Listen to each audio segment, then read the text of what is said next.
ESL Pro League. Sorry, Jackie muted the TV for a moment. But look, we are here and we are ready with the Swedish Safari. And it's going to be a fun one. Stage 2, it's looking like we're going to have a lot of fun here, at least at the start of the B stream today, because we have two crackers here, Jackie, to kick us off.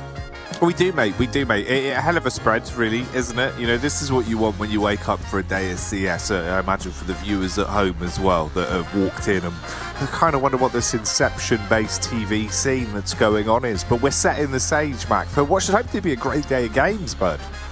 It certainly should be. Now, look, let's not braze over it too much longer. The first game is what a lot of people here are here to see, right? It's Spirit off the back of, you know, a bit of a short break, a bit of a rocky, you know, blast season. And here, back into Pro League, they are looking to hunt down a third trophy already. And their opponents today were the pleasant surprise that we got through Stage 1. That's Inner Circle. Yes, Inner Circle, obviously a very fun team to watch, dude. I think we were both so blown away with some of the plays that were coming out, and then obviously getting to know this team a little bit more, Mac, the longer it went on, right? Seeing their form, the way they were winning games handedly, learning some of the tendencies of the players a little bit better as well. It's a really fun team. This is one that if you don't know about them, you better get glued up quickly, because they're probably going to be bringing some firepower against Spirit today, Mac. Really excited to see them here. Yeah, so many names and just such a solid performance. Even though, yes, they dropped the map every series, the names that they took down, the longer it nothing went on, to right? sort of blink a second eye at. You've got 3D Max, Gamma Legion, and Gentle Mates, which is how they managed to make it through 3-0. And today will be their first true test. And every time they got tested in Stage 1, we were incredibly surprised, incredibly happy with the performances. So many names and just such a few of the names which we weren't necessarily familiar with, and now probably some of our favourites that we've managed to see so far here at Pro League. No, it's true. It's really true. Like they just sort of impressed us massively inside and outside of the server. Like, they're good banter, the teamwork looks sick, right? Like, overall, the way they're kind of just navigating, it gave us a lot of inklings for this Inner Circle team to be having not only a great Pro League run, but one that would be littered with some fantastic memories once we're looking back on it in time to come. So yeah, a great roster, optics for the future. But I think obviously you then contrast that with, does it just keep on going, Mac? Does this power level keep on rising? Or is there a bit of a reality check, obviously, now? Coming back in fresh after a couple of days off the gas, right? You're going in versus Spirit. It gets a little bit more real here. Yeah, and this is the place where you think it's going to get real, right? Because the mastermind, the young gun, the young goat, some call him, as he did used to, you know, make those noises on the player cams. Donk and Dowie both have 4 letters, both start with D, both are, I believe, 18 years old, so both incredibly young individuals, and the heaviest hitters. Dowie has shown us a lot through those 3 prior games over in Stage 1, and then Donk has shown us a lot, you know, for the prior 2-3 years. You know, everyone loves him, everyone follows what he does. He's completely changed the meta and how a lot of people play the game, and I feel like Dowie might have taken a page out of his book, because we were speaking to Can last week, also known as Daddy. If you guys didn't watch Stage 1, we can fill you in on that. But yeah, he told us that essentially everyone are just face-it grinders. They play a lot of Counter-Strike, and you'll notice that in their map pool. Their map pool's way more towards the center, towards the quote-unquote huggier maps, your Dust 2s, your Ancients, your Mirages. So if we get any of that in today, that's when I think maybe there's a chance Inner Circle could pull an upset, but it would still take a gigantic effort. Yeah, I don't think this is going to be a super easy walk in the park, right? Obviously, this has been sort of the journey that they've been going through. It's like Inner Circle's climb to the peak, bro. It just keeps getting harder every time, right? With the opponents they've been going up against, but being able to handle themselves. This one, obviously, like we're sort of situating, though, it is the reality check of now that skill's rising so much more. It's Spirit in the server. Looking forward to see how the full roster looks right now as well, obviously, with having a little bit more time on the clock, Tanir coming into things. Bro, like that guy just feels like he kind of has a good vibe to him overall, great aim as well. I feel like that is going to be a bit of firepower that maybe in this series we'll be able to rattle in a circle as well, throw that curveball at them. You can have a look at the Stage 2 seeding as well that we've got up on screen now to give you a little bit more context, obviously. Makes more sense where Spirit is situated, but it's why it was so impressive Inner Circle had that run they went on, of course, coming into things so far. Yeah, and I'm surprised that, you know, the teams have respected Inner Circle enough to put them at 14, because they're still a relatively fresh name, but I guess overall, that's where they're going to be put. Maybe everyone watching during stage 1 from these, stage 2 teams were impressed as well as us. But look, Spirit coming in as that third, and that man on the right side of your screen is also a key talking point. This is the debut for the Belarusian beast, Tanir, for Spirit. And I think we're going to get a lot out of him, honestly. I think he's going to take a lot of weight from what was kind of needed in the team. Zontic's obviously there for the 2 trophies that they raised this season, being Cologne and then Blast Bounty. So that's not too bad. It feels like after Blast Bounty, though, things have fallen off a bit. I think Tanir actually knocked Spirit out over at EWC when they beat him when he was still there with Heroic. But he also, in that whole process of joining Spirit, he's dodged Heroic. Heroic have now dodged the Major. I think they just barely missed out. And Tanir's jumped on the right team at the right time to make his way to the Major. So I think that's another solid talking point. But it's all about how he operates in the team, which is what we're about to find out today. Yeah, how's he looking on the server? Because it's great optics. I think it's just down to if he gels, if he pops off, hits the ground running, bro. But already the content's been big. It's been nice having him on the team for the back sort of end, seeing how things are looking. So it was quite an exciting fixture to have this one to wake us up today, Mac. Coffee, this fixture, yeah, hell of a start. Like, what else could we ask for? I'm sure it's going to come in with a solid beat. And, we saw IC playing Overpass last week. So, interestingly enough, they're going to be banning that one away, thinking Spirit are probably a bit too strong on it. Inferno out of there, and we get a Mirage and an Ancient in the mix. So, that middle of the map pool that we think IC want to aim for. Problem is, of course, historically, Spirit have been one of the best Ancient teams in the world. So, that is an ambitious pick. And then we've also got Nuke in the mix as well. We saw IC play Nuke a few times last week. So there is a good amount of footage that Spirit could have prepped for in this first series of Stage 2. Yeah, I don't know which way this one's going to go. Still heavily favoured towards Spirit by the numbers, but my Copium wants it to be a close affair. I'm right there with you, bro. I think this would actually be a hell of a series to have quite a close running.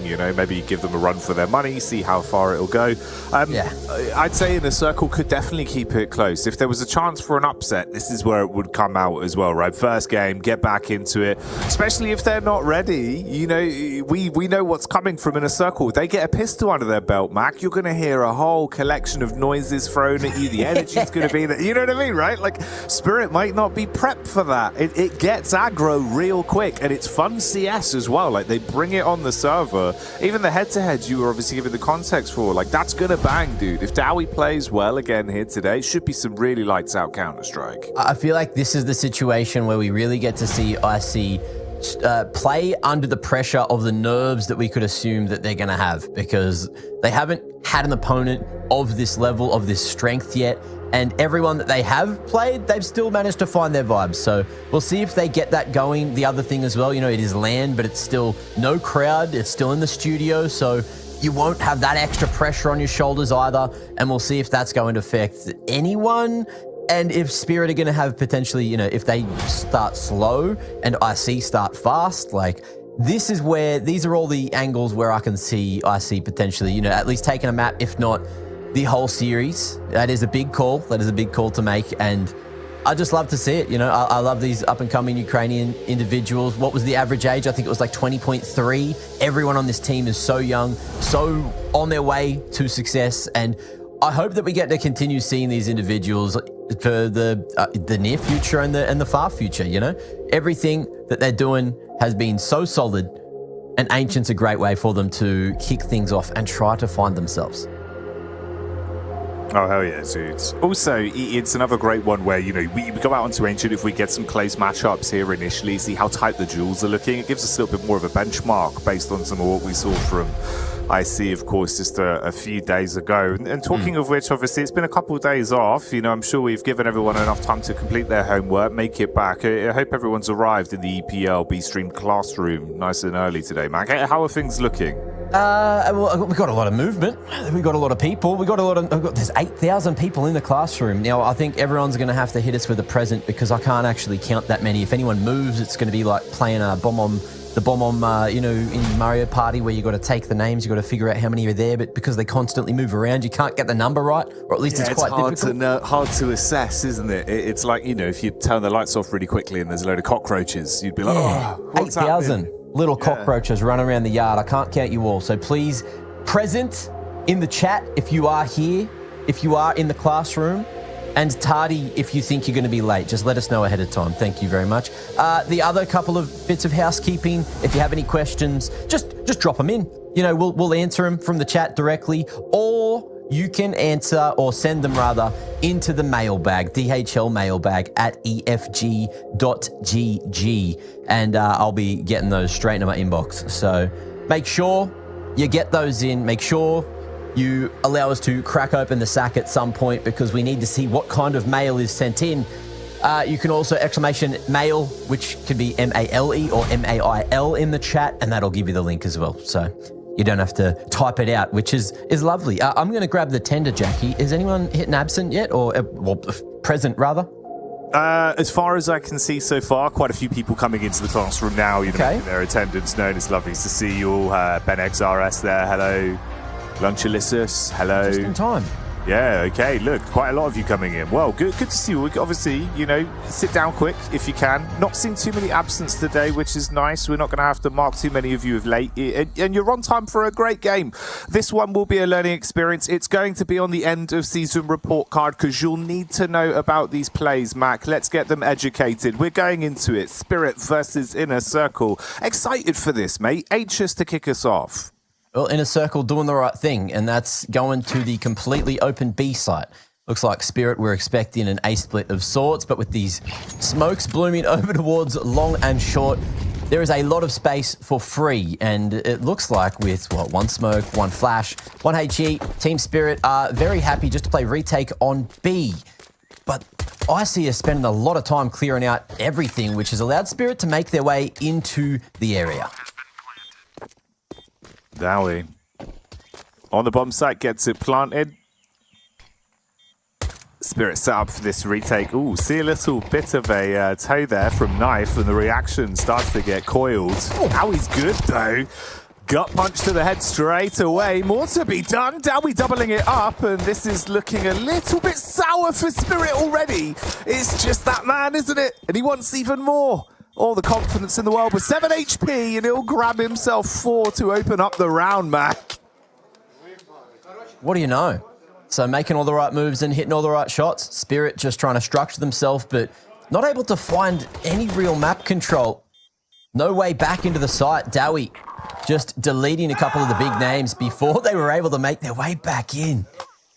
And that's exactly what you see. What you want to see is just big smiles on the faces.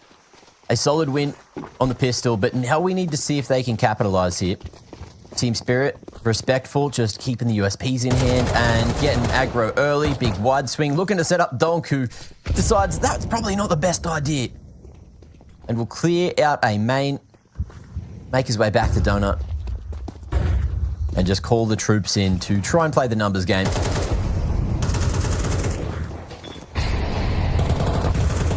I think the other talking point we can kind of bring up in this situation, unless something goes crazy here, is the fact that they are, found through the smoke. That's bomb on the ground. Smoke's going to be fading. Yep, Jackie. Jackie. It's not going well, Jackie. Yeah, it's starting to get wrong. It's rotting in the middle. But maybe they can still remedy it. I mean, 2 versus 3. They've got to pick that bomb back up now. It becomes quite uncomfortable as Donk, inside a donut, looks to try and fend them off. Oh, Knife gets the adjustment shot. Look how lethal Spirit are, even on just these pistols. It feels like they're the ones in full control of the round, and that's because they probably are now. Knife trapped. He's so low on health, Mac. There's nothing, surely. This has got to be a steal away for Spirit. One flash. 30 seconds. And a couple of bullets can put these pistols down, but they'll peak together. 3, 2, 1. Hit him with the swing. Oh, my. Oh. Not like that, Mac. Not like that. That was a full save, Jackie. That was 5 USBs, Jackie. You don't pay anything for them. Bro. There was no down payment on that round. They had no life insurance. Look what's it felt so uncomfortable, by the way. We're in that 2 versus 1. You got both of the pistols on site, just holding for the walkout. Oh, you don't want to be in that spot. Okay, 1-1, Matt. Instant reset. I did not see that coming. I don't think they did either, but we'll roll with it. I don't think anyone did, to be honest. You know, they were a man up, had so much space, but I guess you can't really cover Donut if there's a smoke there. Donk somehow locks onto the head, gets that 2-tap. Definitely what he's known for. And the B site is going to be invaded by Inner Circle, but just with that lurk smoke, it denies the amount of angles that the CTs have to really hold. So they're just going to stop that swing. Can looking to lock down the bomb plant and at least get a bit of extra money in the next. Incend forcing him out into the open, and Donk is going to happily take these picks with open arms. Smoke towards Cave. 2 of the T's going to be neutralized. And with the one towards the top of the ramp as well, it should just be the full defuse. Chopper just tapping, waiting for the overextension. But the armor is what the T's are going to be carrying into the next. It's flawless. Team Spirit, Fiber Life. All right, straight back in. Deal with that one swiftly. Probably still a couple flashbacks to prior in the minds of Inner Circle. But you want to shake those off and keep it close here. So Ancient already starting off with a little bit on a heatometer. I think it's warming up. It's like a Bunsen burner right now, Mac. You know, we could get towards bonfire territory. Yeah, I'm thinking as this one keeps on rising. This round, probably more lighter level of heat output. Wouldn't expect too much. Oh, You might be able to boil some tea with that. You know, maybe that coffee cranking. Although on Nick, head on a swivel, almost swings back in time, but there's no other T's to make use of the AK that was left in Donut. We'll see how Zwei handles the Tech 9. Looks pretty easy as we go back to the 2v3. On it kept him guessing, but we'll see if Fleerax and Dowie are able to find anything. Hey, they found the flashbang.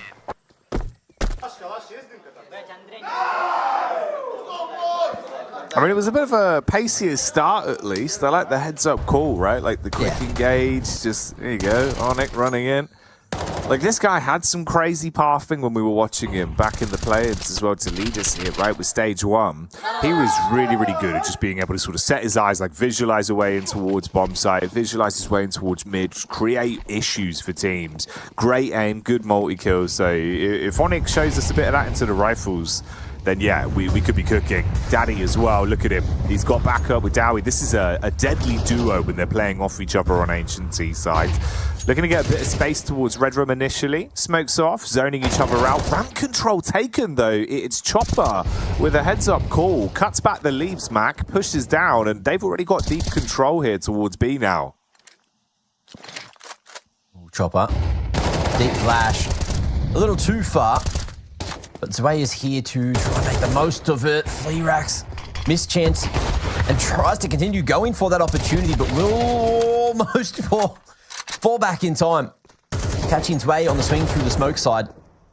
And because he had the C4 on his back, he didn't want to overcommit into the site, but they have spotted that in the meanwhile. They know the bomb's here. And that's why Tanir has started to gravitate across towards that short side. And if anyone can do it, it's Dowie. But not if Donk's swinging heaven. One of his favourite positions. But Team Spirit, flawless after the pistol.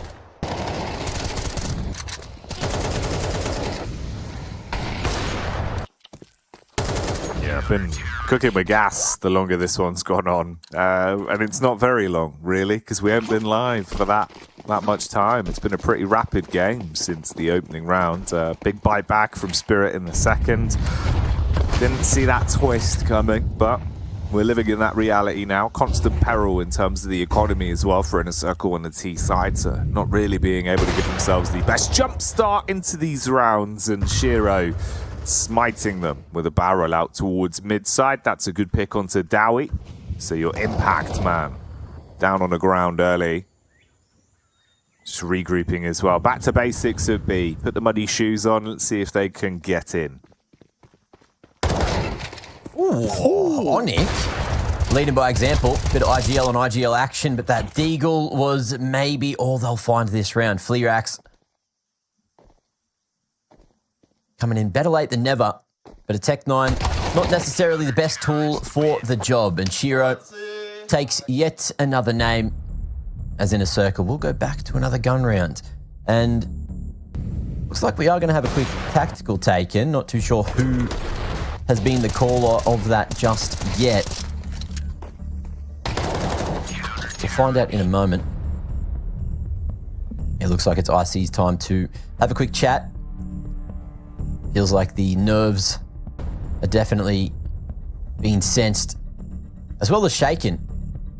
After that pistol, you know, the vibes were high, but then it feels like they haven't been able to find that IC groove that we saw last week. So we'll see what changes here moving into another gun round.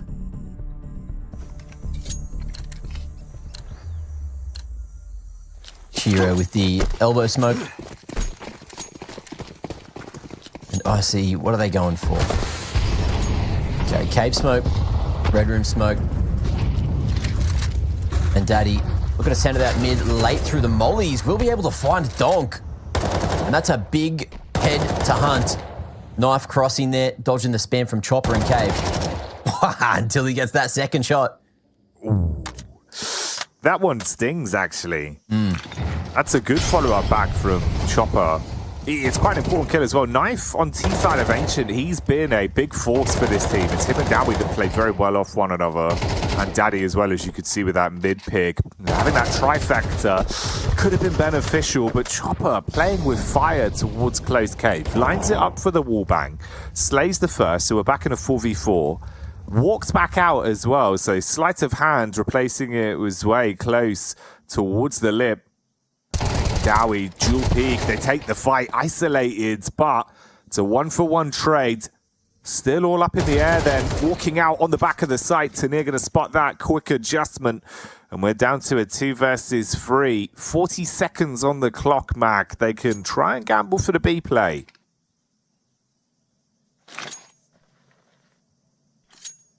Long smoke coming out.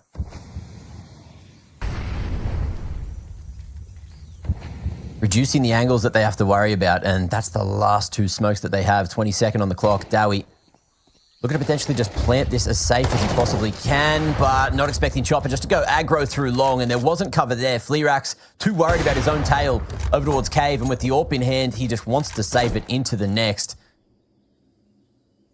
No time to plant, no time to even escape the cave. And Chopper is going to be looking for him on his backside. He flicks around in the right moment. Oh, I dare say he got that pick. So the AWP should survive into the next, but it may be the only thing there. No bomb plant, no chance, and the lack of cover just really coming back to bite them towards the end of that round. And yet they got that opening on the Donk. They've done that a few times, but the problem is Donk is now no longer the only firepower on this team. Oh, Fleerax looking to put some heat on this round. Had that front spawn with the AWP, looking for the B pick. And he's going to give it a crack again. Zwei making noise towards default. He's just jiggling the close angles. Looking to set Chopper up to find some info there. Flash on the lane side, no T's exposed. And it might just be a pump here in just a matter of moments. Dowie, 2 dinks on his way. But will get sprayed down anyway. Flank denied by Onyx as Shiro tries to show him how it's done. Looking to lock down the backside of the quad here. But again, it feels like one of the big issues I'm spotting from IC is just getting that bomb planted. Yeah, being able to really lock down, control the bomb site here. This AWP could have been the key piece. It looked like it was going to be. Starved off so late into the round, but does find some impact now with the support of Onyx. All down to Shiro. And finally plant it. Digits down. He's going for the backstab whole way round. Walk up towards Cave. 32 HP. Still got the AWP in their hands though. Skin in the game potentially for this one. Oh, timing for the run back towards ramp. On it goes to clear it just as he's tucked in. So they won't have full info on this. Getting a little bit tight now, though. Dicey timings. Walks his way out, seeing if he can line up a potential peek onto it. Oh, Flarax with the time. Does he have it? Fakes them round. Doesn't matter anyway. It's lined up. It's in there. On it gets it. A reluctant round, but still a second on the board. Took them some time here, but shaking it off, Spirit will be taking a timeout. Certainly had the makings of a clutch there for Shiro. Just path across that kitten cave to save himself those 5 seconds. But Onyx heads up, making sure there were eyes on cave that whole time for the exit. And that was 6 in a row for Spirit before IC finally got another on the board. And instantly off the back of that, Halley's called the tack just to tighten things up because they realize that IC, they mean business here. And Spirit would prefer to have no more little upsets on their way to the playoffs.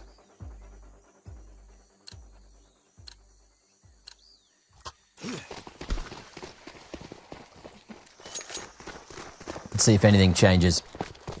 I see three towards lane, knife, trying to get out in front of the util at mid, but won't quite get that happening.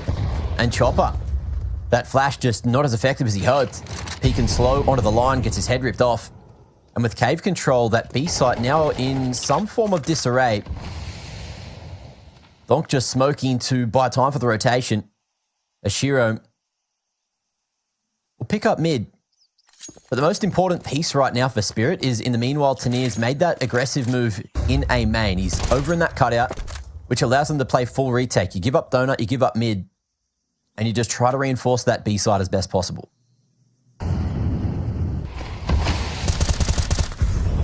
Bit of a read onto it, at least back towards cave. Dowie going to be able to double back on a cross. Shiro sees ahead. Near miss. It's a fine margin. And off the back of it, I mean, there's about just shy of 50 seconds. T's postured towards this late B execute, as you say. They've got the utility down on the bomb site now. Donk looking for the run out ramp side. It's a good readjustment. Onyx takes the bullet straight between the eyes, and timing's starting to get dicey. You've got mid covered as well by Tanir. So if you go for this wrap back towards A, back door should be spotted.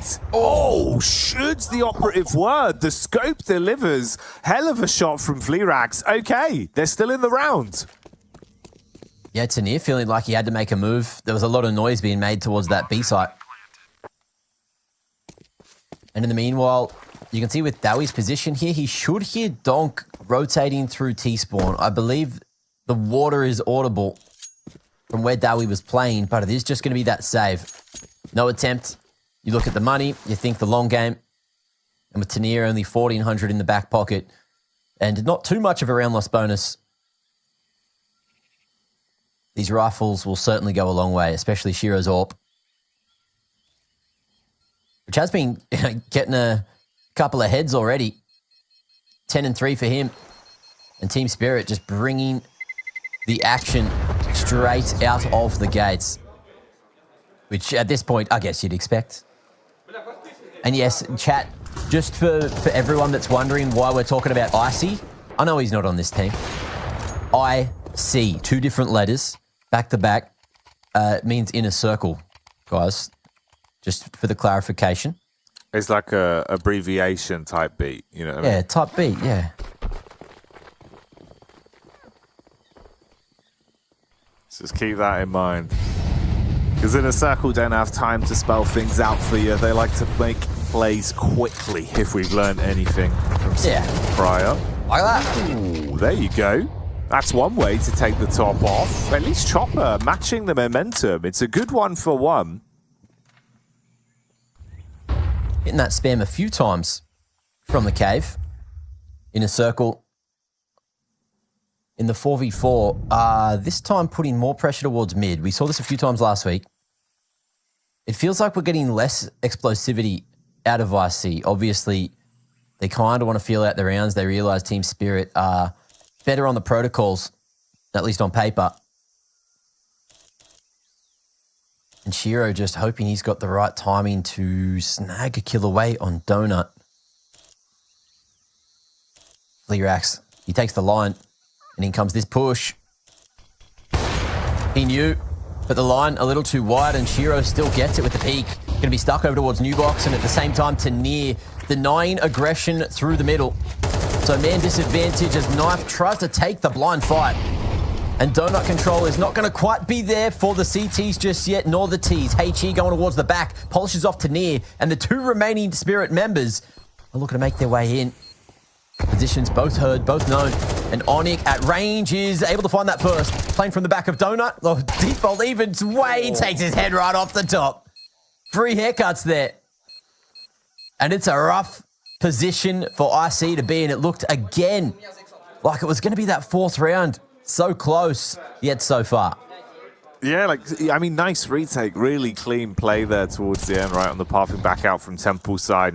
Reps himself in the 1v1 with the A1S, which is fair play. Headshot angle as well. So Onyx off the back of how much of a valiant attempt it was to win this. You'd think he'd get it, but lovely final tap.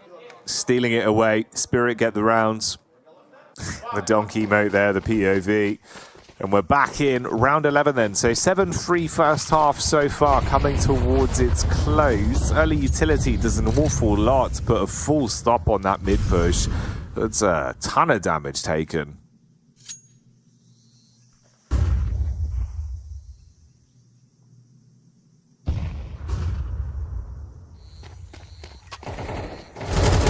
And B-site looking like it will be under fire this time. Chopper caught off. Maybe not expecting Knife to be so advanced. He just contacted his way so deep into cave. Away with the blocking utility, flashed off, mollied in towards the front side of it to fight. But Donk is here, and he's going to say goodnight to a few more individuals. Onyx just barely spotted, and the flash creating some kind of space. But Donk regains vision, and he's seeing 2020 here. Oh, ace on the cards in the first game. He's hunting for it. He knows where the final man's coming from. And we looked at that head-to-head between him and Dowie. These young individuals, so mechanically gifted. And Shiro just looking to go for the late swing. For the contact somewhere else, but Donk, he is on the hunt. He's on the prowl. And that's the second one. That's the second time he's had the same issue. He's having a giggle about it. A grenade clip hitting him twice. Oh, they know. Give him the 5. Don't deny the 5. Oh, Shiro. Will they get it anyway? Another round in the bag. Donk with that one. Smiles and celebrations all round, but not for Inner Circle. Chances, but near misses. And yeah, that head-to-head really put into context there. The difference. Donk's been doing it. Dowie's been showing us signs. He's been having moments. The cheeky errors with a nade there.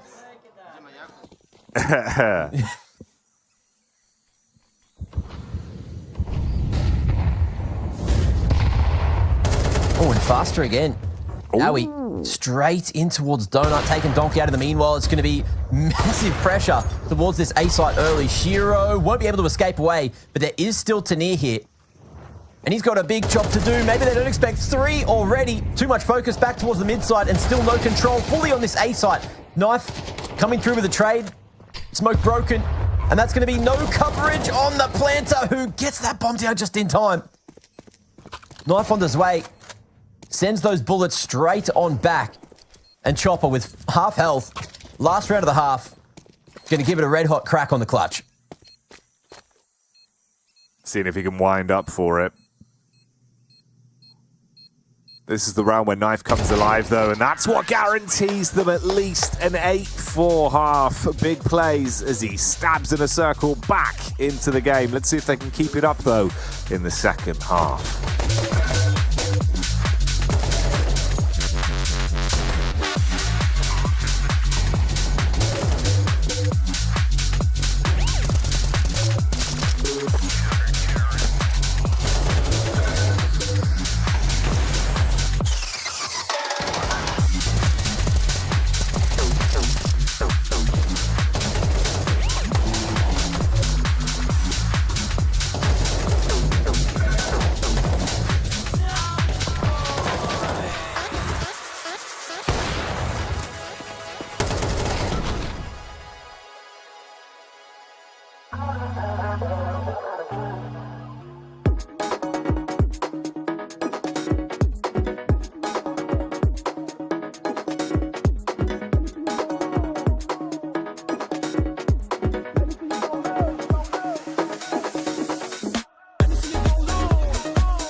we're back, so don't go getting spirited away from the game, because there's a very real chance that Inner Circle could still have some signs of life in this series and possibilities for some dark horse rounds. So we'll see what they're speaking with as we get back into it. This is always a classic, mate. The Julies for Flare Axe on the pistol as we kick off the second half.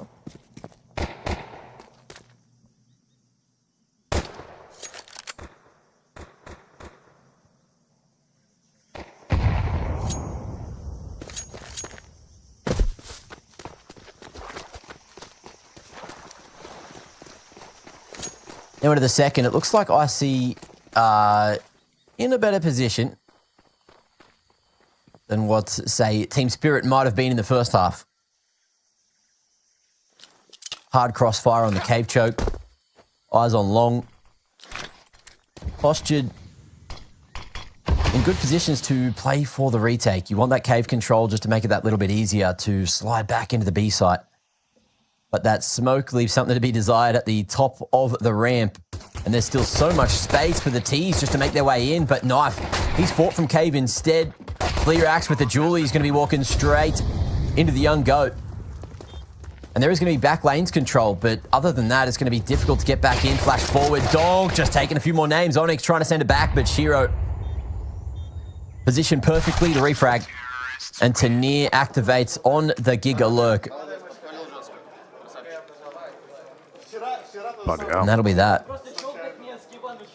Yeah, a bit suffocating, wasn't it, when you're seeing how much space they had onto the bomb site before there was even an inkling of just how deep they've gotten, just playing off the walk-up contact fight. Donk, good, handy with the steel in both of the duels, just controlling the angles with ease. And it all crumbles, really. So no lifeline thrown over towards the Inner Circle crew. It is going to be Spirit showing dominance here on Ancient, at least initially. That's not what you want either. Onyx with a backstab, unfortunately, onto his teammate there. And this round's going to crater away pretty quickly. It's only Knife that remains. MP9 deep out, Donk spots him and deals with it.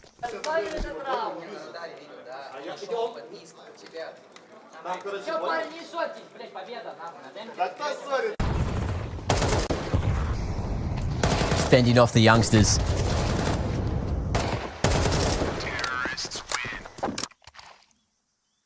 As they waltz into the double digits.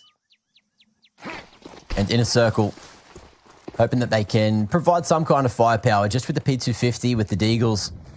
And one flash here from Fleerax. Rolling Molly from Spirit just to get cave control. And there is going to be a late mid approach. But hot under everything as Knife is going to burn trying to jiggle. I think he was safe in the corner, but it could have been that late spread. So the Molly seals the deal and burns him to a crisp. As Chopper is happy just to look for a couple of names here with the MAC-10, spotting 2 of the 3 remaining CTs as the bomb just makes its way over to A, all for free. Easy plant, and the SMGs, they're just looking for any extra financial bufferage. Shiro in red. Getting the job done as Fleerax should just put himself in a position to try and get a pick.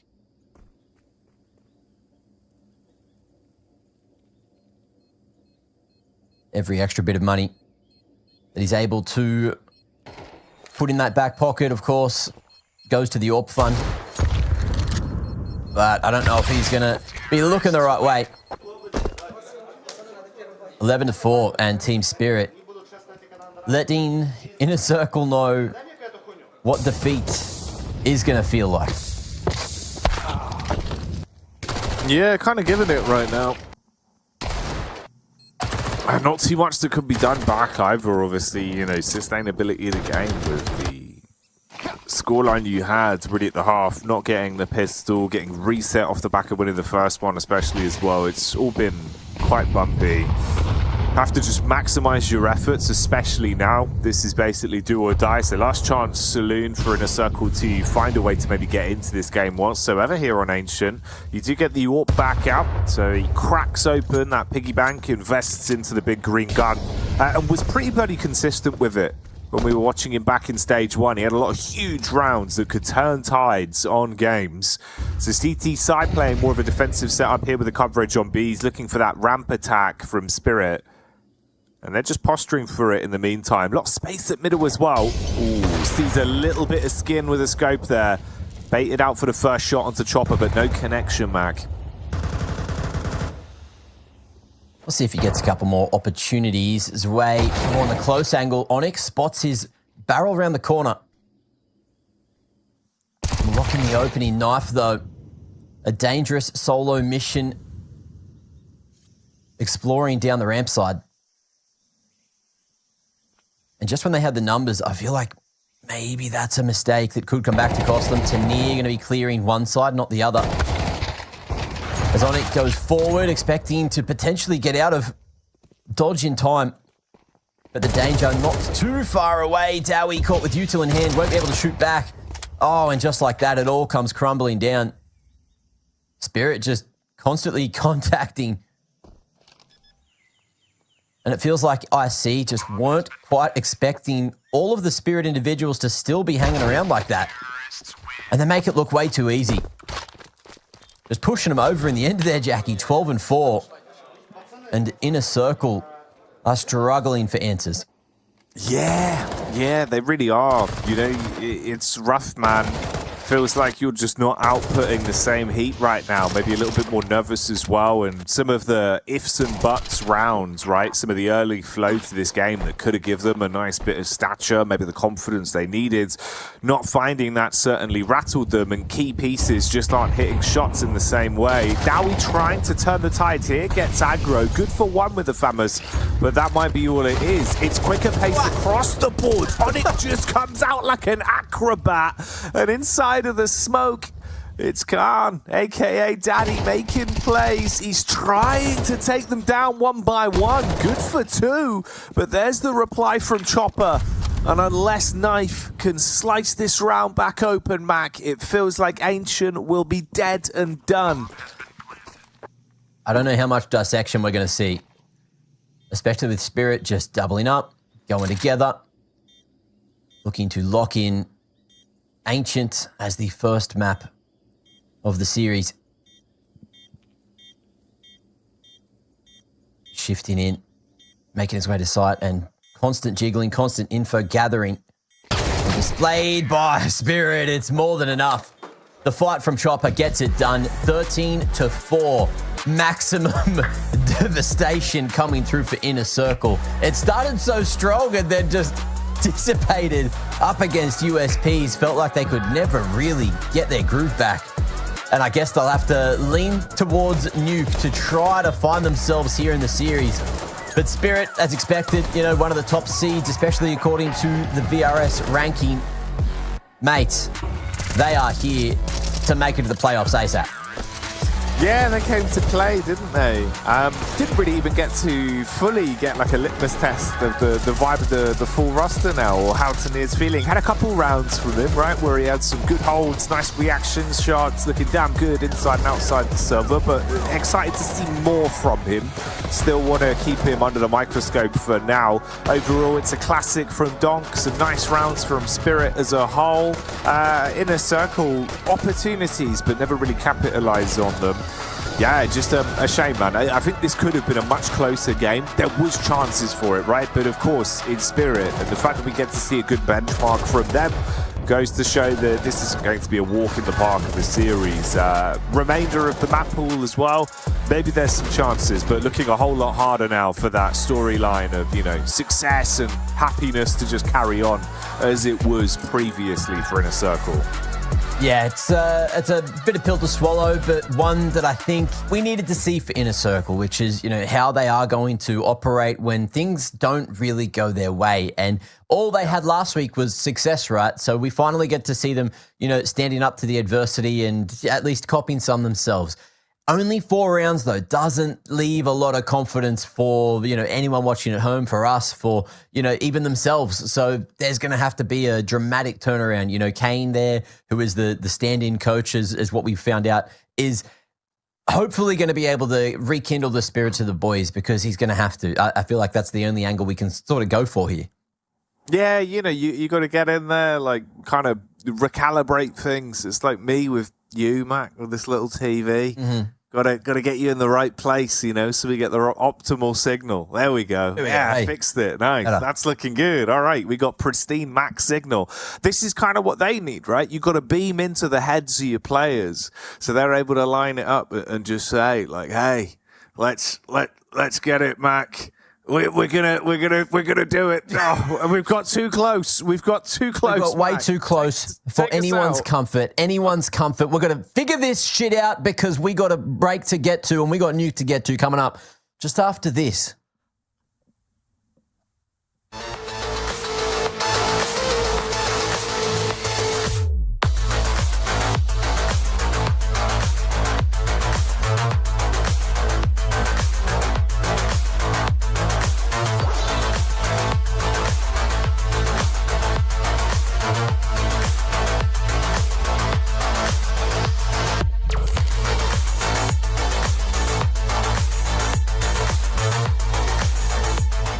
Here's to the challengers, the ones who don't just settle for decent elo, but hunger for something more. The ones who don't just queue for another match.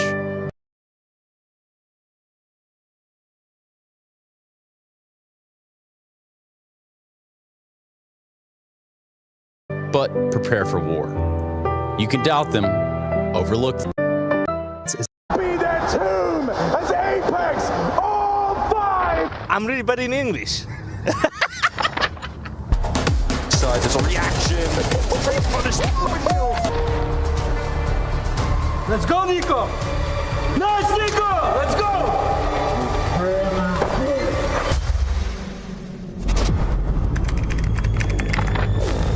Excuse me?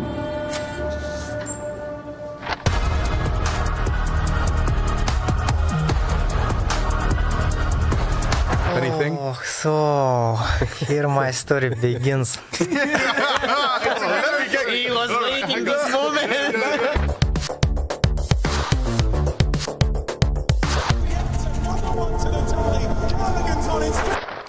Whoa! I'm here to talk about a very serious topic. Here inside the Hall of Heroes, where we're supposed to light it up, it has been darkened by a monster. He has been loud, he has been wild, he has been crazy. He has terrified all the players around him. But it's not just the players, it's affecting us as talent, the other crew members around the venue, everyone inside this building. They have been greatly affected by Dom.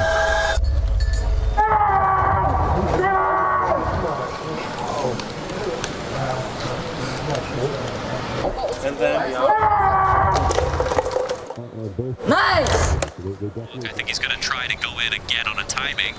There it is. Of course, he's going to find it. Both frags at the end. Мы сегодня выиграли в комплекте, хороший был план, мы хорошо играли, мы потренировались, изучили соперника.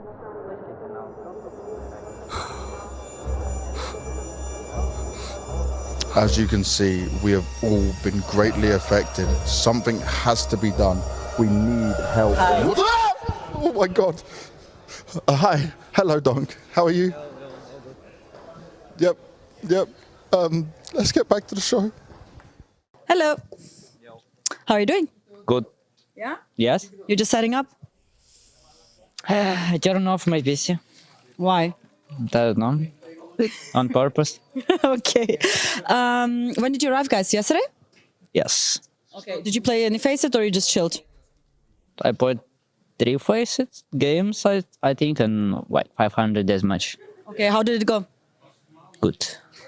As always. Okay, as always. I love this confidence. You haven't played since a month, right? Last time was like Blast Open. How did you use the time, not traveling to events? So, we had 4 championships in a row, so we needed time to refresh our game and fix our mistakes. And we have Andrei, who is a new player in our team, so we need to make him get used to our structure and game style, I would say. And so we just feel a lot of practicing, a lot of theory, and like everything that we've done with Sveig when he only arrived in our team, and now we did the same way with Andrei, and like I think everything went good, and I think we are happy with the results that we shown in practice. So like, but practice it's different, and we'll see on official matches how it goes. Okay, I mean, that's like a good testing ground then here at the ESL Pro League. So the major, obviously also like probably the most important event for you this year. And you have recently won I Am Cologne. Did you process that win already? No. No? You're still in shock? Like, it's a style that always makes me happy, I would say, and like it's still like great. Okay. Just one more question. How do you feel about Tinner joining? Like, how is he adapting to the team? Good. He's like he's so bad. I don't know. He what? He's so bad. Well, what does he do bad? Everywhere he's bad. I don't know. It's baddest player what we've seen in the last 2 years. I don't know. So he's gonna get benched soon? I hope. Before or after major? I'm hope. Speak on English. What? After this question, he's starting to speak on English. It's insane. Hey, you're making him speak English, so I think you're doing something, no? Nah. So there it was, Curio Pizzeria. But the real curiosity is what went into those pizzas. Excuse me, sir. Are you the chef of this establishment? I've come to ask what goes into those pizzas. Oh no, you weren't supposed to see this. With the AWP, you don't want to be caught in a situation where the smoke fades at a timing you don't have, so he's going to just go all the way back to the bomb site.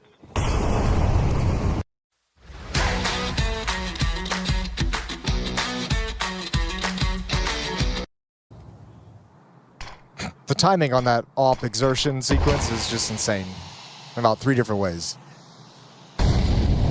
So in this 5-on-4, Mals have moved over towards the other side of the map. Exertion looking for the information play from the defense, which isn't coming. Gamer Legion have wisely stacked 3 defenders at this B bomb site as there's no presence, no utility, no pressure on the other side of the map. Spinks slowly marching his way into that B bomb site. PR and CTR trying to close things up and continue this game for just a little bit longer, and it looks like that's exactly what's happening in 8th round. And when do we start to believe? Uh-oh. I don't know if I'm at believe yet, but I'm actually with the whole it's not a joke thing anymore. That's where I'm at. I'm kind of like, yeah, it's not a joke. Especially when one player's charging his mouse, you know, on the other team. Yeah, but you only need like 1 or 2 decent rounds of that, and then you can switch it back out. But it's also, it's not like it's worse than the cabled mice we grew up with. Yes, yeah. As in, because it's like the egg that and it doesn't have the bungee cord, right? Because no one travels with that anymore. True. Well, some people still rock them. Like Mopaz with his, like, he puts his bungee on the actual mouse pad and has a hand warmer next to it. Yeah.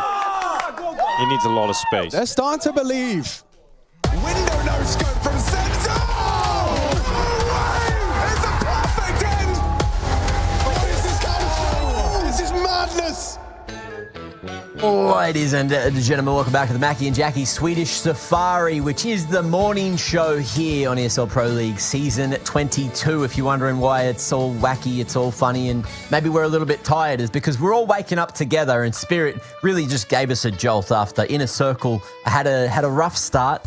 But fortunately for them, they do get the CT side of Nuke, which we all know should be the better side to have. So let's have a look at how they end up going. Yeah, dude. Let's see what they are able to bring out, how the vibe check's looking, what the energy's like. I'd still love for this to be obviously a closer series, right? And have some good sort of telltale signs of why we fell in love with this Inner Circle team over, of course, their process to make it here, Mac. That 3-0 run that was pretty damn good, right? You took down Shiel, you took down Gentlemates. Like you said earlier, you might have dropped one map in each of those series, but the recovery, the overtimes, the way they were able to just always answer back, that's for me what made it really interesting, right? It was like, damn, this team doesn't give up. So you'd hope this is another series where that would be the backbone. But as we've seen, it's a lot harder when you're just getting donked on. Yeah, that's it, right? If Donk just turns up, plays his A game, then sometimes you can't do too much to shoot back. They did manage to, open up on him multiple different times, but in the end, it didn't really matter. Look, 1.55 rating for Donk anyway, and Shiro with the phenomenal 1.86 rating. Doing so much work, even closing out a lot of those rounds. But yeah, once he got that AWP cranking, it felt like there wasn't a lot being done by Inner Circle to even just trade. Like they were flashing him off, maybe getting a couple of lines at some moments. But yeah, Shiro was so good at just playing his life, dancing around, always trying to be that rotation player, always in the right spot. And most of the time he was. Crucial picks as well, disallowing a lot of those rounds for Inner Circle. And he was just, one of these players where I think it was like they were in 4v5s a lot of the time, or 3v4s and those kind of situations. And he just never felt the pressure. He just hit his shots he needed to, boom, bring him back into the round and just allow it to be so much easier for Spirit. And you can imagine he's going to be another key player for Spirit moving into Nuke. Yeah, Judy, I think again, hopefully we do just get a bit of that revolving door to see more from everything on the Spirit roster, from all the sort of facets of what it has to offer. Love to obviously get a couple more rounds that highlights in here as well, sort of what he's up to mechanically, how he's looking across the map pool, because he's a very fun prospect. Glad he's on the team right now. Sort of just seeing what kind of comedy he brings every time we've seen him on the camera. There's always been another story, another bit of a quip, so he's always got good vibes, man. That's why it feels like it's quite a fun addition. Yeah. Potentially also bringing another barrel to this team could be a good element. Bring the mental up, save face in some of the scenarios where they're tested a little bit more. So yeah, loving the optics of it, bro. Yeah, the other cool thing as well, shout out to Donna, who's back in the studio for stage 2, but she managed to get out of Spirit that they're all on this gym arc. It seems like Tanir joining the fray has just forced everyone to be gym junkies. I think Donk said he's going 3 or 4 times a week. Chopper's hitting it. We got Shiro in there pumping weights as well. So yeah, it feels like there's some kind of like extra masculinity that Tanir, you can see him there as well. He's rolling the sleeves up even. Like he's just showing the guns. Ready. He's changing the look of Spirit. Hey, dude, that'd be big, right? Imagine actually we get this complete overhaul. It's like, do you remember the Cloud9 Summer of Love arc where everyone went sleeveless? Yeah. We just we bring that back. We run it right back. They go for the tank top jerseys. They call it, the Summer of Spirit. I know it's already winter time, but like, whatever, man. We'll just deal with it. They'll be that sort of big. You won't be bothered by the heat. You won't be bothered by the cold, Mac. It's good. I'm liking the angle. I think we could workshop it. Be a huge bit of momentum, catch you off guard at the major. Yeah, the Spirit Shred Fest, get it done. Going into the next major. Should be a good look. We'll see what they end up looking like and keep those progress picks coming. Boys, please, we'd love to see it. And we'll see what Inner Circle can do to try to, stand up to the boys in this Shred Fest and what they're going to be capable of. But at the moment, they are the ones getting shredded and not in the best way. Jackie, did everyone come back from recess? Is everyone back in time for the game? Because we've got another series that we want to keep on going to.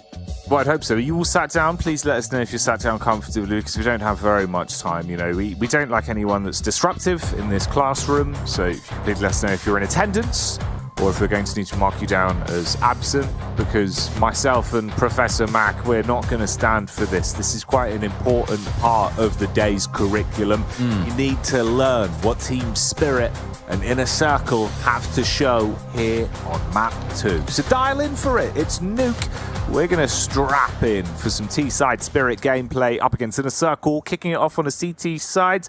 Knife with a Julie set this time. Let's see what thunder they bring in.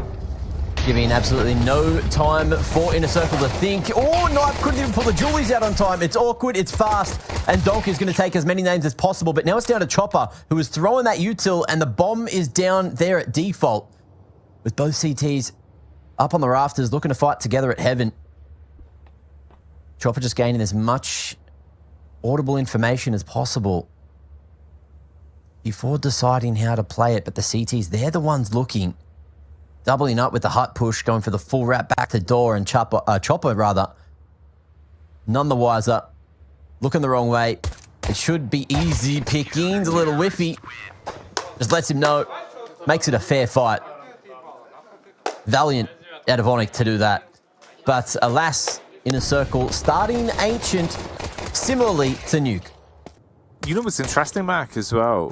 It feels like, you know, they're a little bit more tempered with how they're kind of popping off. You remember, obviously, stage 1, right? Onyx wins around like that. That's a huge pistol to take. He'd be going ballistic. You see him on the player cams there. It feels like he's weathering the storm a little bit, kind of rubbing some of the sleep out of his eyes. He's still, like, grooving back into this. So I hope the overall energy level in the team's good right now. Because that's a nice pistol to win. Just different kind of reaction to the human element of CS we've seen from them all through stage 1. And that momentum heavy CS is what carried them through a lot of rounds. This is big though. Tanir tries to go for the run in straight towards the site. Knife will answer it. They're keeping the weapons alive, cycling the peaks off one another. Only 0 with 1, so Shiro steals away a single gun, sure, but they should handle it. And that's going to be a second converted. So IC coming out to play at least here initially on Nuke. Much better start. There you go. Lead maintained. And the nerves not going to be shook by Spirit just yet. So force buy in. I mean, it should be an easier round here, but Glocks in the hand of some of the most skilled. I say Glocks, but they've gone for a cheeky couple of upgrades. 2 Deegs, 1 Techie. And Inner Circle. Oh, hang on. I said Techie. I didn't mean that kind of Techie, boys. What have you done, Mac? I've cursed it. I'm sorry. I apologize, guys. I apologize. I didn't mean to. I said the cursed words. Oh, Mac.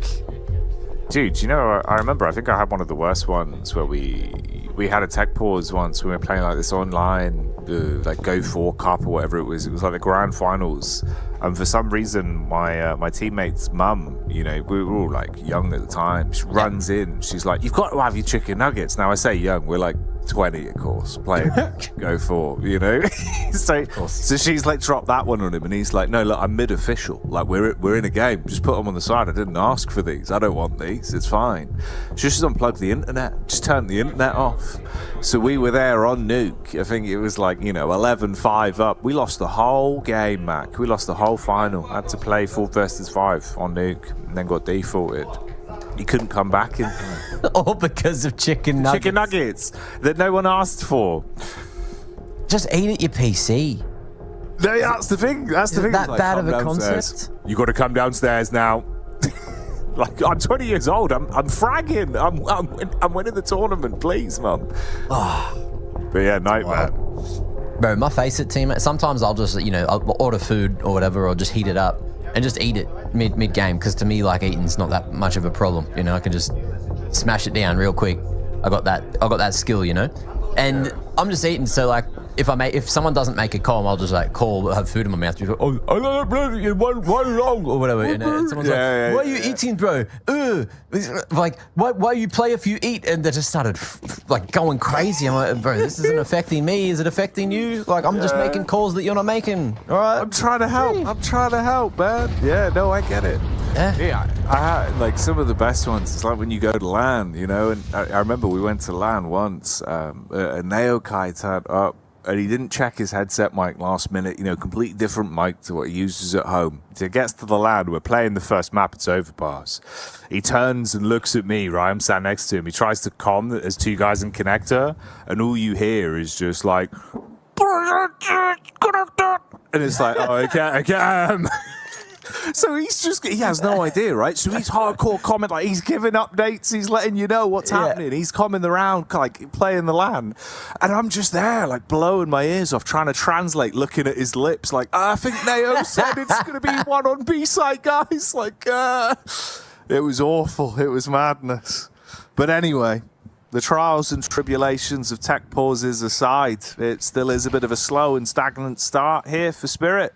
Obviously, getting back into this one with no real money to play with, you're walking into the grinder that should be a third round for Inner Circle. On paper, yes. And in theory, yes. And in reality, yes. Unless. No unless. Not this time. And the chat was just asking Jackie, what is this dog shit commentary? It actually wasn't about dog shit. We were talking about food and eating while you're playing, while there was an eco coming through. So, you know, fuck you. Slightly different topic, yeah. It's almost the same thing, though. You guys, I feel like maybe there was a bit of disconnect in your ears. So get that checked. Go to the ear doctor. The ear doctor, yeah. Get them to have a look. They have that little tool. They put it in. There's a little Mac inside your brain. Yes, run it down. We're done. Yeah. Oh, you're like the... Yes, just run it down. Hey, that's it. You need to go to the doctors and get checked. You know, do you have a face-it gremlin? Have you noticed that you've got the tendency to wide swing or not help your teammates? Have you not been calming? Have you been letting the team down? You might have a face-it gremlin. You know what I mean? And it like lives in your ear holes. And it's like, yes, peek them, run through the smoke, you know?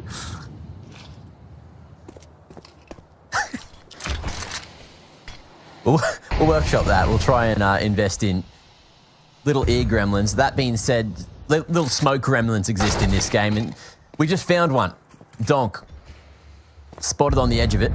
Couldn't make the sneaky move as Inner Circle send it straight back with the aggression out as they clear that. So that's going to allow them to stack the A site just before the pop comes through. So there's numbers here and, CTs. They are making a mincemeat of Spirit. Man advantage.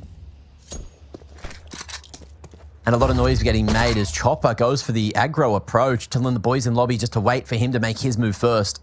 That draws attention back from Fleerax. You can see him wrapping. Eyes on hell to Near in the meanwhile, just waiting for that smoke to fade. And Knife making it happen from CT Vent, but he needs a helping hand. The timing of the peak, perfect. And even with a man disadvantage, Spirit, they spot Fleerax over towards heaven, string him together. And what looked like it could have and should have been an Inner Circle round just gets turned on a dime. Damn. Close, but no cigar. So that early spree of rounds then, at least for Inner Circle on the CT side, comes to an abrupt end. First on the board here for Spirit, Shiro with a good read on the flick up towards top side. Yeah, they're hyped with that one as well. Good energy. You imagine quite the opposite feeling for Inner Circle. Player's going to be forced to get that all back. Looks like Knife will have to invest the extra, drop it over to him. So they can still keep the scope in play. But yeah, quite a quiet game. Not in terms of at least the server map, but just physically outside. Like the yelling caliber from Inner Circle, even when they have been taking a couple rounds, getting a bit of gravity to their name again, it just not loud like they were prior. And obviously that was a big bit of this team's sort of energy level. It felt like if they were winning, they were yelling, and it was in tandem. Yeah. We'll see if they can get back to that level. For now, they're back on the guns, bare minimum. Early outside incend, Fleerax. Okay. Getting on a very advanced line here with the AWP, and whoa, won't be fast enough to hit that. Donk happy to go for the repeak. Never back down mentality. And creating a lot of space again. This time with the diags.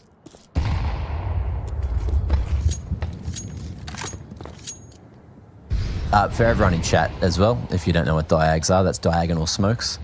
It's the smokes that are deeper, extending from the garage over towards main, which is not what we have now. Got that second set. That's 4 smokes invested at outside, and Spirit are still targeting the A site.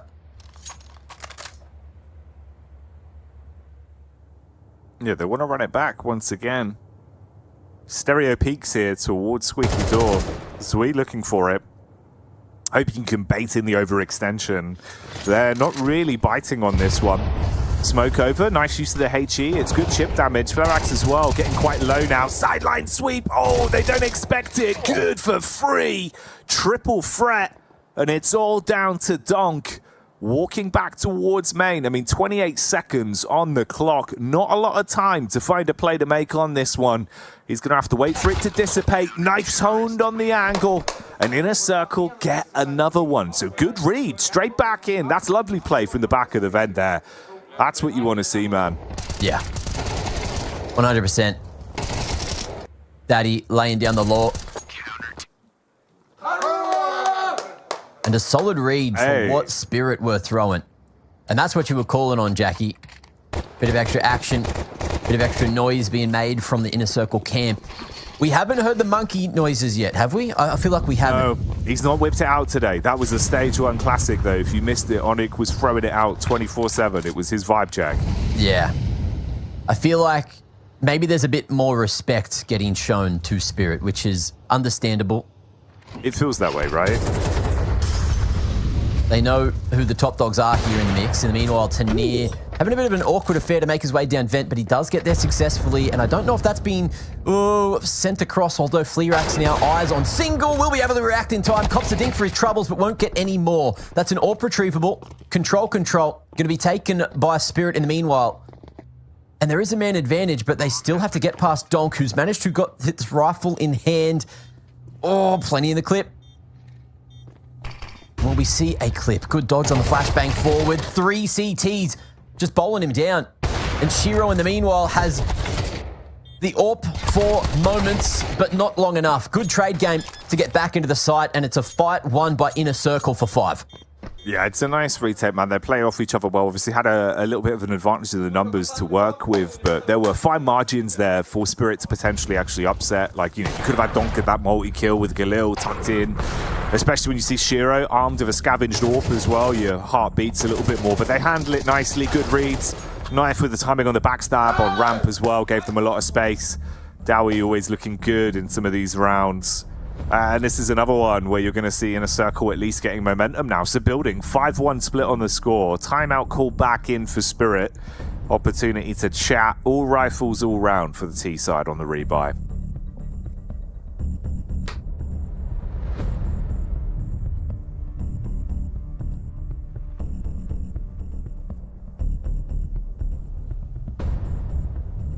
A more serious one coming through here. Oh? Yeah. What you got, mate? Well, if Team Spirit can get that second round and keep that financial pressure up onto Inner Circle, that's when their job on the T side can get so much easier. If they crack that CT economy, the T rounds can flood in, but for the moment, it is just outside that they're going for. This time with many more numbers. As you can see, Inner Circle heavily invested in trying to find something there, but all T's cross untouched. Zwei in the meanwhile going to be trying to put some pressure towards Unbreakable, but Daddy stands tall. And Knife's already down here, jumping for info, shutting the doors on them. Going back towards the top of site, single door under fire, and Chopper on a Omega lurk. Yeah, this could be good.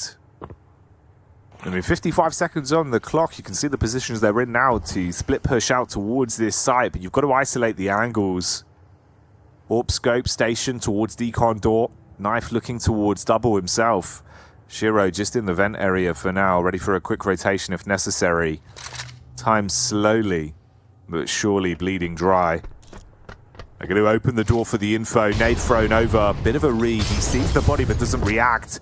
Burnt off the position now as well. They go for the commit. Double step out, but Knife instantly isolates. They get nothing. No traction through the door. And Chopper left just crossing his fingers that potentially he can even hold on to his gun in this one. This should be a sick flocked in. CT side coasting now.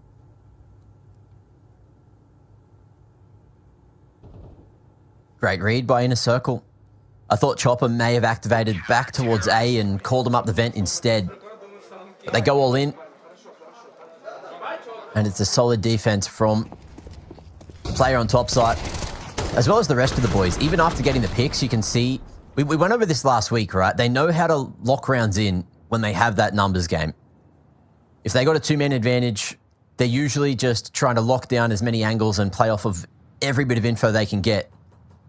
And I feel like that isn't what we got to see from them over on Ancient. You know, maybe a bit of a shaky start, maybe, you know, trying to change things up a little too much up against Spirit. But it looks like they're just back to keeping it a bit more simple. And simple works. So far, at least, on the CT side. Smoke cracked, and again, it looks like we're going to see numbers going heavy down towards Secret. Less attention in that direction for Inner Circle this time. And without the garage player, I don't know if they're going to hear the cross across. But Knife rotating early, you can see over towards Single, just playing that headshot line. We'll now have a helping hand with Can going down the vents. Okay, first found and a second. And that's going to be the bomb spotted in the meanwhile. Knife looking to reinforce the B site, shutting the door. Lyrax, oh, good flick on a chopper. And Uncle Chop gets chopped himself. Yeah, that is a great snatch back. He was sharpening that one. The Stanley blade comes out and across. You thought it was going to be a nice peek back over, man, on the reface, but hey, still hits it. Onic, up top sides, sees them, and grabs that opportunity to pepper some bullets back into his way as well. So he's left on 24. Nade nearly leaves him down on the ground. And with 25 seconds, finding much of a play on this is looking slimmer and slimmer. Shiro literally needs to dive out, find a path in to get that bomb planted, but he has to take the 1v1. You've got a quick rotate there as well. Likelihood of even gambling for it now getting worse and worse. This is an emergency.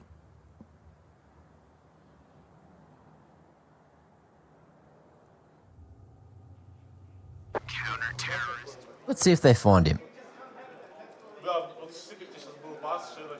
Looks like they're more interested in the future rather than hunting the final rifle.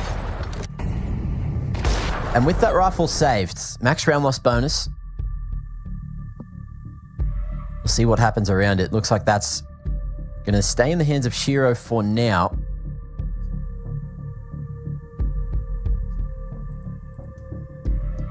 Hallie having a couple of words with the boys just to try to figure things out here on the T side, because it has been a rough start to their map choice. Yeah.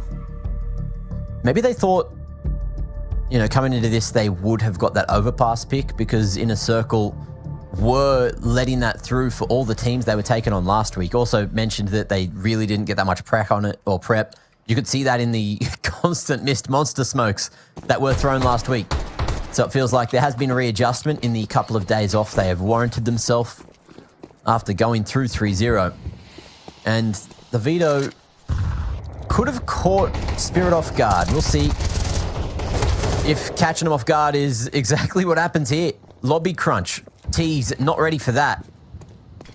And that pace change is blistering. Tanier and Donk, 2v5. What do you think they get here, Jackie? Hey man, 1 AK between the both of them. Let's see. Maybe they could realistically walk away with a couple of frags. We'll see if they can cook. Dowie's watching it though. And Donk just holding. Obviously, it's going to be quite an arduous save if you want to limp through this one. You'd about a minute and a half there, mate. You're going to have to wait around. So Donk will have a little bit of a look in. See if anyone will give him a chance for some fun here.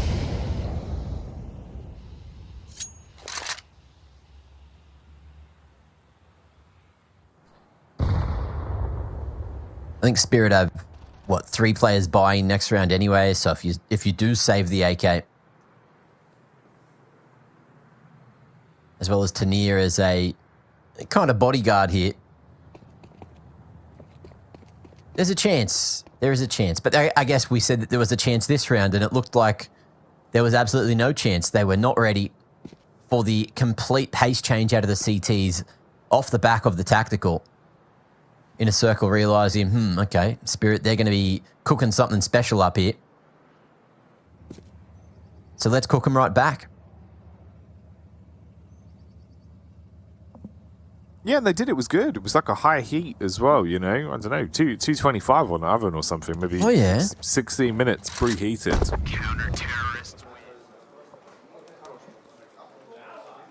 some seared Shiro on the A little bit menu. crispy. The entree. There's more meat on those bones now he's been hitting the gym too. It's true, getting a bulk on. And this has been a bit of a dirty bulk of a game for Inner Circle, mate. They are compounding mass. 8 rounds on the CT side. Still a chance they could get even bigger here as well. Keep it growing. Hitting their macros in every sense of the word. Yeah, proteins are not confused right now. They know where to go. Straight to the biceps, straight to the rounds. Well, speaking of muscle, Donk known to be one of the best bodybuilders to ever do it. Let's see if he can hit him with that double front buy or even a double entry. Would be nice to see, but it's Onyx to at least find that first knife, cutting him in half. And the A-site now under fire, but the man advantage there and a fast flank already worked towards with that door control, which has gone fleeting. Chopper and Shiro hitting straight back. And they've won a couple of clutches now. So far here in the series. But do they expect the huge rotation back into lobby? Daddy arriving on the scene in time, and Shiro knows there's a buy in the future for them if they just commit, but he won't get it down. Fleerax fighting. And that's 9 on the CT side. Pain inflicted again by Inner Circle. Keeping it internal as well. You know, he's talking amongst each other. They're happy there, not really exploding too loudly, just taking the series as it is. I think thinking about the bigger picture, just to equalize it right now. Although this is great leaps and bounds made in the CT side, you got to keep it tempered. It could always get bumpy going into the second half. A few bits and pieces left in spawn for the late rotate. If you want to double back, grab yourself that A1S and another flash to play off of, so you could drop the AWP if you need a rifle. We are into round 11 though, and this has been very clean so far from Inner Circle.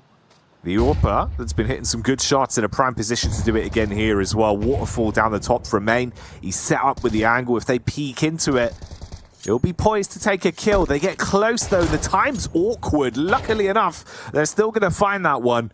Chopper gets cut short, and Dowie's ready for a play on ramp. Oh. Dumps a lot of bullets into that one.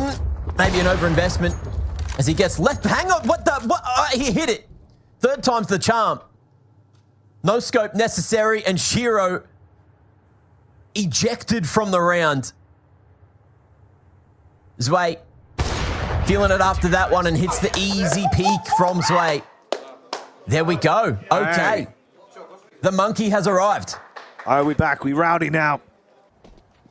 He starts whipping out these sounds. You better know it's going to get crazy out there, mate. I just didn't think that you know, extra attempt on the wallbang was going to connect. No, that was kind of wild, you know? Can we get that again, just for next round? Oh, well, we'll get it into the break. It is the last round of the half. We can be there at some point. Yeah. All right, well, let's see. Oh, where this one's going to go. Daddy's back right now, though. And with the assist of Knife, it is a beautiful left-right combo. Onyx on the roof. Smackdown. I know, dudes. They're playing T on CT. It's their map. Chopper's trying to hold them back. It's a horde survival right now. What is this round? Onyx and Zwei have somehow passed each other in the meanwhile. Chopper down, and what a chaotic way to end the half. 11-1. Unwinnable for Spirit. Let's see what happens in the second.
कल मुझे एक DM आया जिसमें किसी ने एक group को join करके उसमें मेरा डेटा साइंस का कोर्स परचेज किया और वो जो ग्रुप का एडमिन था उसने बोला कि वो डिस्काउंट के साथ वो कोर्स सेल कर रहा है। इस तरह के 99.99999% of the groups are fake. अगर आप लोग को भी इस तरह का कोई ग्रुप देखने को मिलता है then it's almost certainly fake. अगर आप सीरियस हैं, अपना टाइम इन्वेस्ट करना चाहते हैं और एक्चुअल में वो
Then we're back to it. If you're just joining us, things are getting spicy between Spirit and Inner Circle. Inner Circle coming out not only with a heat in terms of the rounds on map 2, but the energy again. They're boomboxing a little bit more. They're waxing lyrical. We're hearing the monkey sounds coming out from Onyx. It's his war cry that he likes to throw in, which certainly means the energy's there. So let's see what they're doing on the pistol round. Donk with damage dealt, but Dowie trades it back, and we're into a 4v4 with space made to attempt to make a play out towards the site. Ooh, hello. Julie's in a back line though. Couple shots going awry. They get a bit of spacing down towards B site. And one by one, Spirit setting their eyes on potentially a pistol and a second round, with Shiro dialing that one in.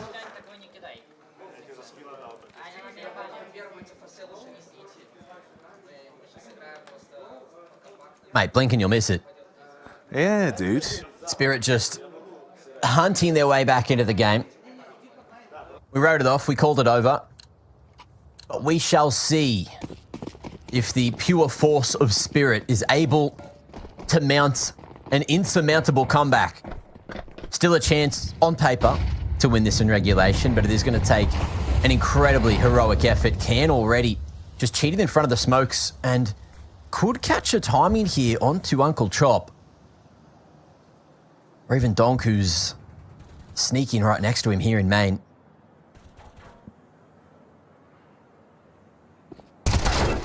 Okay. He's gone toe-to-toe with one of the best to ever do it.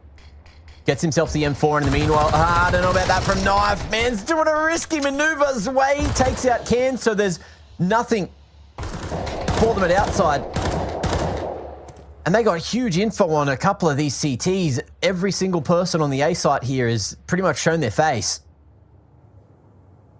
Surely you figure that one out. Pack it up and send it elsewhere. And that's exactly what they're doing.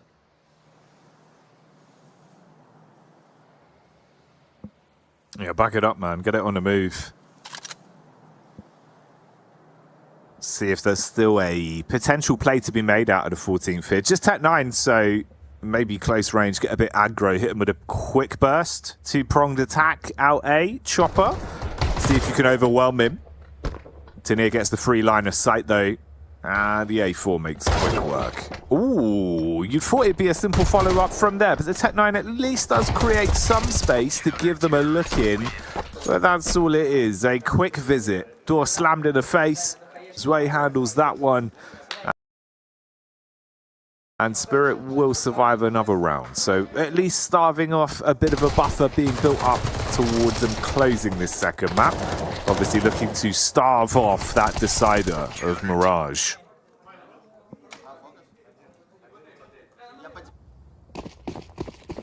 Looking a bit frustrated there.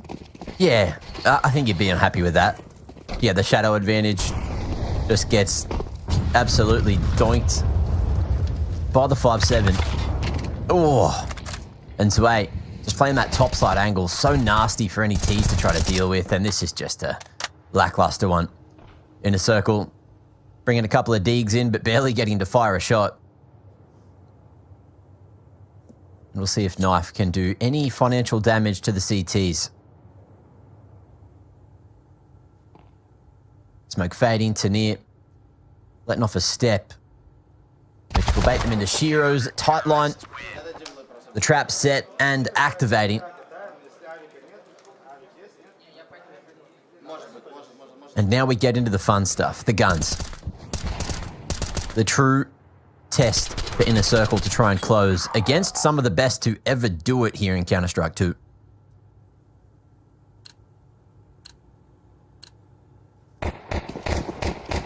Although, you know, since, of course, winning the major under a year ago,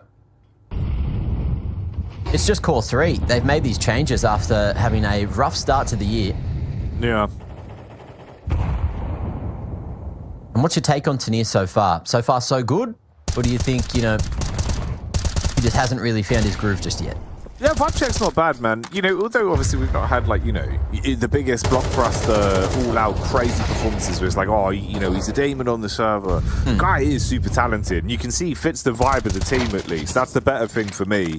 It feels like everyone's kind of gelling, right? They're opening up a little bit more with the banter. It feels like they're more warm to maybe sort of, I don't know, turning a new leaf with how they're approaching things. It feels like a different twist to Spirit outside of the server, which maybe bodes better. You know, you don't know how things go, even if you're winning back, being at each other's throats or the vibe just not being right when it comes to trusting one another. It can be horrific rounds, which this actually could be, by the way. This is quite an upsetting one with a lot of backline space that's been created. Those two picks from Daddy are huge. Tanir up top. It's ratio by Dowie, and it's all going wrong. Chopper through the vent. It's down and out. Oh, mate. Okay. Well, Bandits in the night maneuver. They sneak out with a loot. He's popping off. They've got the round. We might be going to Mirage far quicker than we first thought. Harash.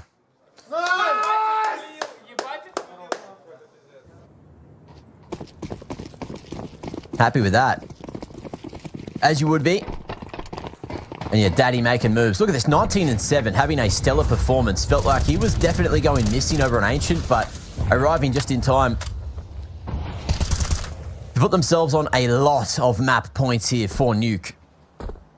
And that's when the conversation gets interesting, because we know that Inner Circle love to play the puggier maps, and Mirage is coming up next. We'll see if they can get off to a similar start to what they did here on Nuke, or if things are going to change. And oh my lord, he's feeling unbeatable. 21-7, rocking a 3KD. If they close it here, that is going to be a confidence booster for sure. Two-man advantage. What could go wrong here, Jackie? Yeah, what can go right as well might be the bigger question. He needs some plays, like serious pieces here. Tanir towards the back line. He's got to deliver this time in the elevated angle. Chopper has to go huge. Multi-kill necessary if tested. He will answer with one. Tanir's chance to shine, but he's wallbanged down by Daddy, who's already got a 3K on this one. Putting emphasis on his name once again here at EPL. Shiro with the sniper. Scope attached for max precision, but Knife inserts the blade between the shoulders, and Spirit might have just let it slip. Mirage could be coming up quick unless Chopper can save it. No, down and out. They'll take it away. Inner Circle with a return to form here on Nuke. What a performance. An absolute stellar one to answer back what didn't go right for them over on Ancient, and showing just how capable this team is to do it against some of the best. And I cannot wait for the third map of the series. Mirage is going to be a whole fun time, but yeah, it was just Inner Circle laying down the law, fixing the tiny couple of mistakes that they unfortunately made on Ancient, which allowed Spirit to get that momentum. And that is something that Spirit just couldn't find, is any change in pace, any momentum at all. the couple of moments where it looked like things were about to go right, just getting completely shut down. Fleerax, stellar performance, Can as well, doing so much work on the rifle and just shutting this one up and stopping Team Spirit before they ran away with a 2-0. Yeah, dude, really wonderful scenes. And I think, again, that's big step-ups in key rounds that matters from this entire roster. We're seeing a lot more of that sort of fighting livelihood come back, the way they're willing to take aggression, they're lobby crunching, they're getting in your face, they're playing aggro CS, right? You've got clutch rounds coming out of them up the wazoo as well. It's very fun to watch, and this is what we saw previously from them. It's why we were setting up the scene for this to be a tight series. Obviously, Ancient had some rounds that showed us that, but the overall flow was very Spirit-coded. Now, going into Mirage, mate, honestly, I think this could be anyone's game. This is a best-of-one reset in my mind, with more of that pug potential where Inner Circle could play their blessed flavor of CS, bro. And they're getting loud again. They're starting to scream. You've got noises coming back from Onyx. They're swinging at you, Mac. This bodes well. Maybe now we actually get sort of, what we were building up, that narrative we've learned from the prior play days. Yeah, and I kind of expected it. I kind of didn't. I had that copium that we were writing on at the start of the show saying, maybe there's a chance that they take a map. Maybe there's a chance that this run of victories keeps on happening for Inner Circle, especially, that roster swap coming through, first official with Tanir. They're still trying to figure out all of the weird kinks that are currently being shown in their gameplay. And maybe Mirage is a map that they put a bit more work into. Maybe, Nuke was a veto surprise for Team Spirit. Maybe they weren't that expected to come into this one. But yeah, Inner Circle, maybe there's a bit more going on behind the scenes than, meets the eye. I think so. It feels like right now the team's kind of in a good overall vibe, right? You've got the hot hand of the individual pieces that needed to show up coming back to life as well. If you weren't familiar with this team, you kind of tuned in today and you're ebbing and flowing for the series thinking, Spirit are going to easy 2-0 this will be done. No, by no means. This was actually like a far closer game, right? If you get all of the prospects from the circle playing well, they were going to be tested here because you've got that kind of asterisk behind Spirit where it's like, what's the vibe check like? Is Tanir slotting in? Yes and no being the answer, right? It's happening, but it's still not instantly that killer instinct. They can be mortal, and Inner Circle are proving they've got the firepower to take it, Max. So I'm loving the fact we're getting a full BO3 from this. And there's many moments as well where, when you talk about Spirit, you have to talk about Donk. And he kind of got deleted a couple of times there by a few individuals on Inner Circle. So it feels like they're not backing down. They're feeling themselves. And I cannot wait to see what we get out of both these teams once we get to Mirage, where we are currently sitting in apps. And let's see what's going to be going down over there just after the break.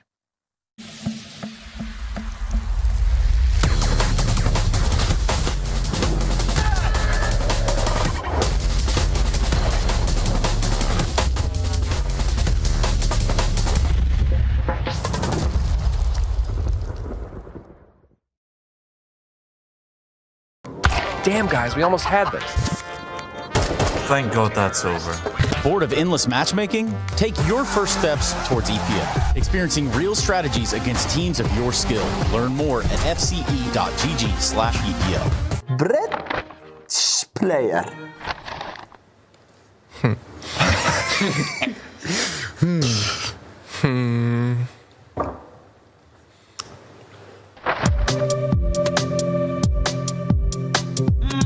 What have you done to my goddamn aim? It's dog shit, Chad. We're telling you the truth. He did fall in love with the game straight away. He always loved watching me play as well. That's when he got obsessed with the game. To come back here and tell these cheating fucks that they may take our reload, but they'll never take our freedom! Yeah! Let's go! The chalice awaits. Well, buddy, you're about to find out.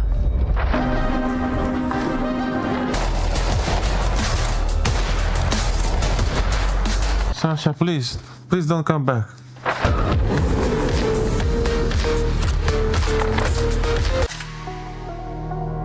In Nimega I used to play Ancient on Ancient. On the T side I was playing middle. Now I play B side on the CT and the T as well. A is most biggest side I think on the all maps, but B is like smaller.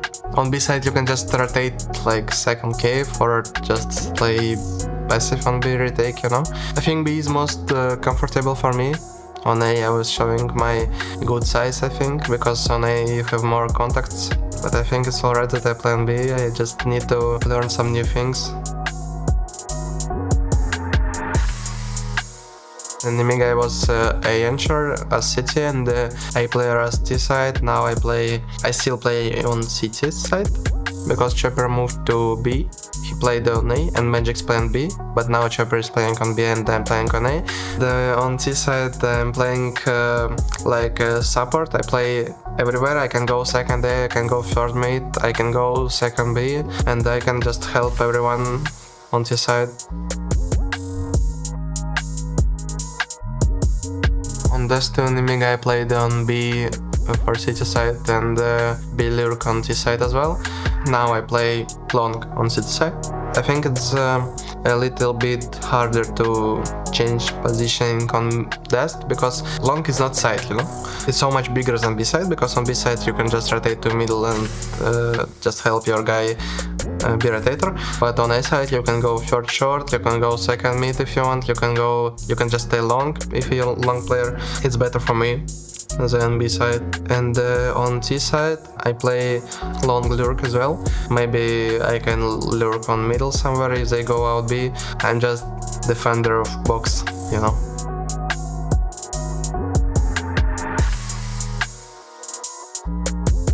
I played Overpass only in EC Advanced in my first team. No, I played it once on National TV. In my first National TV match I played it, but it was the first and the last time I played it. I'm playing Magic's roles in City side it's short and T side it's con. I think it's a great position for me because on short you just need to win duels, like on A on Mirage you don't need to stay alive, you just need to kill one guy and you can die, your team gonna win anyway.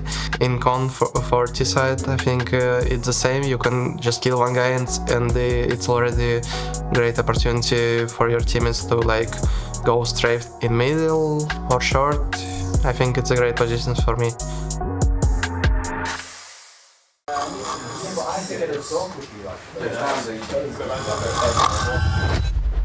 My name is Damien Deloitte. I'm an award-winning filmmaker specializing in undercover investigative documentaries. Hugo in here. Myself and my sound recordist have gone incognito. Posing as a corporate video crew, we've infiltrated the inner workings of the DHL esports logistics division. Get out! I told him to get out! Unmasking the covert power plays and perilous secrets that shatter the industry's glittering facade. This is The Dispatch. Oh, fuck. Exposed.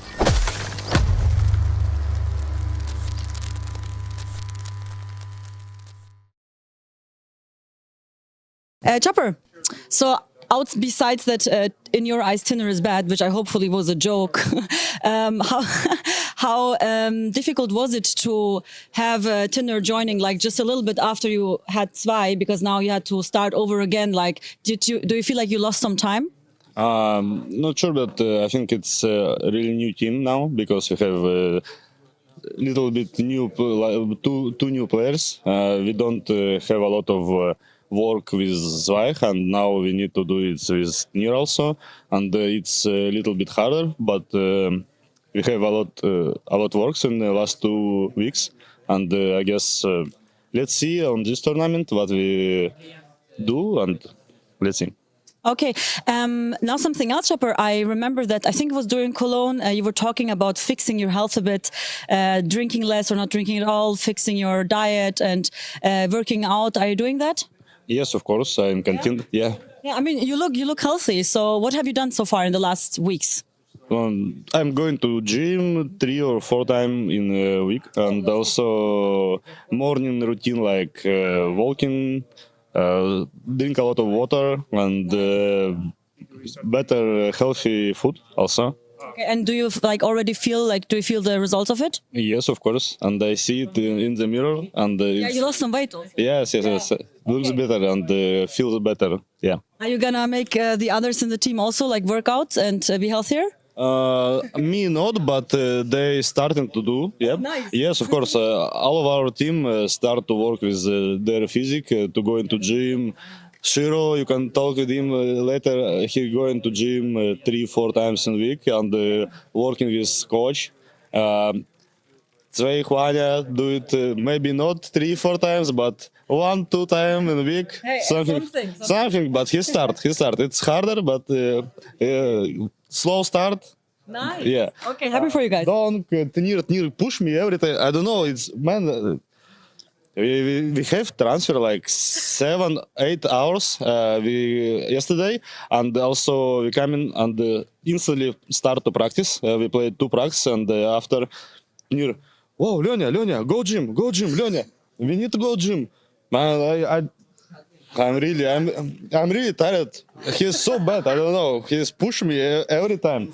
So that's why you said he's bad. Yeah, of course. He told me go gym after. Go this much. I don't know. But this is the gym buddy that you need. Someone who pushes you. That's good, no? Yes, but don't talk him. Yeah? Don't talk him. It's good, but no, don't you tell him about it. Okay. Good to know. Thank you so much, Hapar. Yeah, thank you.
Welcome back to what is quickly turning into a thriller between Inner Circle and Team Spirit. We're going all the way to 3 to separate these two teams. Pretty fast maps for the first two, quite one-sided for either side, but I didn't expect it to maybe go in favor of Inner Circle that easily on Nuke. It felt like no matter what Spirit were doing there on the T side, Inner Circle had their number almost every single time. But moving towards Mirage, Jackie, should we expect the same, or is it going to get a bit more exciting? I think this actually could be quite explosive, right? This is the culmination of their efforts, really. Nuke obviously being one where I think there was a little bit more shaky ground for you to rattle Spirit, and we saw that. We also saw some of the big names that needed to show us they were going to have a good performance here today for Inner Circle, certainly hitting some nice shots. Now, obviously, 9th round underway. We'll see what starting sides they get from the old left, right, stabby, and that looks to be taken by Spirit. So they'll get their choice of sides there. There we go. Solid advantage, but I guess it may boil down also to the pistol and what ends up unfolding off the back of all that. Momentum, a big conversation between these two. And so far, look, Tanir, of course, hasn't been hitting the same numbers as what we kind of expected him to coming from Heroic, but it's early days, and we'll see what we get out of Mirage. It can definitely provide a lot more options during the mid-round. There's so many different places you can go, so many extra holes that you need to watch on the CT side that could be exploited depending on, where people go, what angles they're taking. And from what we saw last time Inner Circle played Mirage, I believe they are fast approaches, So Spirit, we'll see if they're ready for it. We'll see if they're ready for the aggression that Inner Circle could display as long as they have that confidence, which should be at an all-time high after taking Nuke. Yeah, I mean, hey, look, you've got the Inner Circle Esports, the social media account, obviously behind the org. They're dropping some nice edits. We had a nice picture of Daddy, obviously, aka this man on your screens, being posted saying, "Daddy got this." It's him holding like the Uno reverse card, Mac, with the series. So maybe that's what they think's going to happen. They think they can reverse sweep this. You've won the first map here, coming back into it on Nuke. There's a decent chance. I think we're going to have some incredible scenes here. So let's dial in. This could be a fun game, man. We get some explosive Counter-Strike out of both of these sides. Yeah, you're gonna want to make sure you've told the whole family about this one. We'll see if it is going to be family viewing, or if it gets a bit more R-rated, a bit more dirty. 2-3 split. Spirit maybe expecting something heavier towards that B side of things, but as we can see from the positions, it tells a tale that Inner Circle are interested in a split towards A, but there's a hard crossfire at the top of Con, which is going to be difficult to break if the A players don't play earlier on. Smoke here just to set up the trap. Tanir won't be able to stop that push through Con. The jump in, the flash timing's perfect, but they haven't seen Chiro in the corner. 2 guns better than 1 and mops them all up. Beautiful hold and makes things that much harder. Big quad from Chiro to save that pistol for Spirit. Hey, man. They might have been talking about the guns at the gym, but it's those 2 sick puppies that get the damage done in the server. Look at this. The pistol mow down with those Julies. The Berettas absolutely singing for Shiro. Okay, so pistol round taken. Now, obviously, one of the key highlights as well throughout that EPL Stage 1, kind of the lead up to this point, it was how consistent and how many pistol rounds off big opponents we saw Inner Circle winning. Obviously, that's been kind of up and down inside of this series with them taking a pistol round, being reset. This is going to be one to the greater for Spirit, though, here at least, going into the third and final map.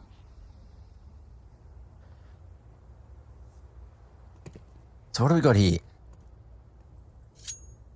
Onyx showing himself, body blocking the smoke on purpose to instantly fall back and hope that they can maybe catch the CTs in rotation, but this is also a very solid mid setup. You're walking into 2 of the stars of Spirit. Donk with an M4, who won't be flashed off, just a flying T to draw the crosshairs. And okay, crunch from unders works for a 3 for 3 in the end. Onyx taking the head off of Tanir's shoulders. And just like that, maybe there's a chance. Maybe there's some kind of hope. Zwei going to be spotted on the Con side, already dumping a lot of that magazine. Knife just trying to pick his fight wisely. But unfortunately, wisdom will only get you so far. 1v2, Onyx, the leader, the caller, and will have space to get this bomb down. He's full committed. Chopper should win the round eventually with the sneak back in on the app side of things. But let's see what Onyx can do. If they give him a 1v1, I wouldn't necessarily count him out. And Chopper's so aggressive up. Ooh, might get an opportunity to spot the head on the side. He's inside of the window. There's the flick. The Deagle Blaze from Onyx. It's a crack shot. 3 kills already. This is not the way you want to get reset, Spirit. But Zwei walking up low on health gives the game away. You know where he is now. Onyx just had to pull the trigger, but he couldn't do it. Zwei subverts expectations on the pre-fire. They will get the defuse. A second round, but a nail-biter. And what's looking like a technical. Chopper with the headset off. An ambitious approach, but yeah, that is just huge damage to the CT economy. Going to warrant a full reinvestment with the plant there as well for Inner Circle, who didn't bring too much in other than Glocks and a couple of P250s. They're going to be in an incredible position to completely turn the game on its head already. Damn, there's some kind of sound issues there for the Spirit individuals. Donk with his head off as well. Headset even. His head was still on his shoulders, just to clarify for everyone at home. Apparently there's some misinterpretations going on in chat. It might be the accents, Jackie. It could be the accents, or it could just be them being some weirdos. Let's just use that term. All right. Got a couple of weirdos among us. They did do roll call, though, so I guess we'll give them the pass for now. Sorry, yeah, they got the whole pass. Like, they turned up for class, it's fine. Even if they are sat in the back with the ear pods in, you know, not really listening. Yeah, scratching up the desks, bloody assholes. Don't do that. Someone else has got to use the desk after you, man. Yeah, for years, mate. We didn't want to have to reinvest in desks here at the Swedish Safari. That wasn't on the bloody bingo card. No, exactly. They're good quality as well. But thankfully, they've been able to sew Donk's head back on. So we're all good to go. 2-0. We can keep the action rolling then. Ooh, thinking we were going to see a fast hit out mid-side with Onyx looking to rep himself, which, by the way, he's been pretty good on. If he's feeling himself for a quick opener, dude, he'll just swing into it. And a Mirage, you know, this is a map that's a playground for him on T-side. So I think as this one starts to heat up, if Inner Circle are in it to win it, we're going to see a lot of that. Like big individual openers where you're just taking these kind of rep yourself plays. That's what's won some secret sauce rounds for Inner Circle throughout stage 1.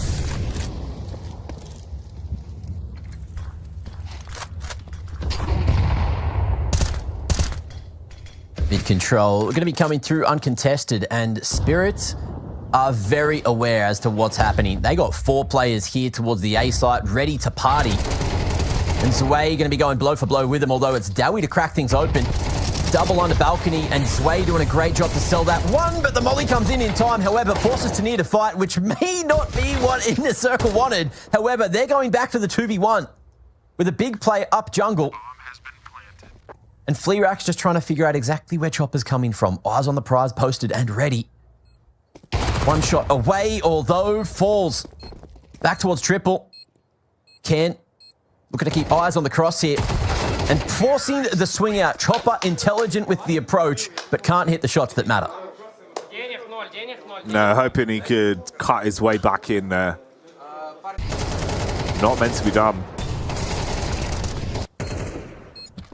Quite an ironic sharpness-based matchup, really, isn't it? Chopper versus Knife. Hell of a head-to-head there, mate. But whose steel will be sharper? I suppose that's the question. Early grouping towards mid-side here into the 4th. You've got the AWP back in Flyrack's hands as well. He's a big piece. When he's cooking, he really can lay a massive wallop down for this team. Been one of the more consistent AWPers I'd say we had throughout stage 1 of EPL. This season, you know, he had some crack shots, really good into the late rounds. Great multi-impact potential as well, like the reactions. That's what you want to be looking for. So we'll see if he can earn his keep again on this one. Shiro's going to peek into it. It's a good instant click. So first to fall, Donk with a read. Oh, tag, but no conversion. Daddy withstands with 2 HP to his name. Alive and kicking. And Inner Circle will be leaving the scene at mid. Dowie left solo. But look at this setup at A main. Spirit with Tania and Zwei here, who were in a solid crossfire, but going a bit more of an explorative mission. Okay, not quite ready. Fleerax with the AK. Will hit back, but does he expect another man? Big pick out his way, can drop the package with 30 seconds, and he's going to do just that.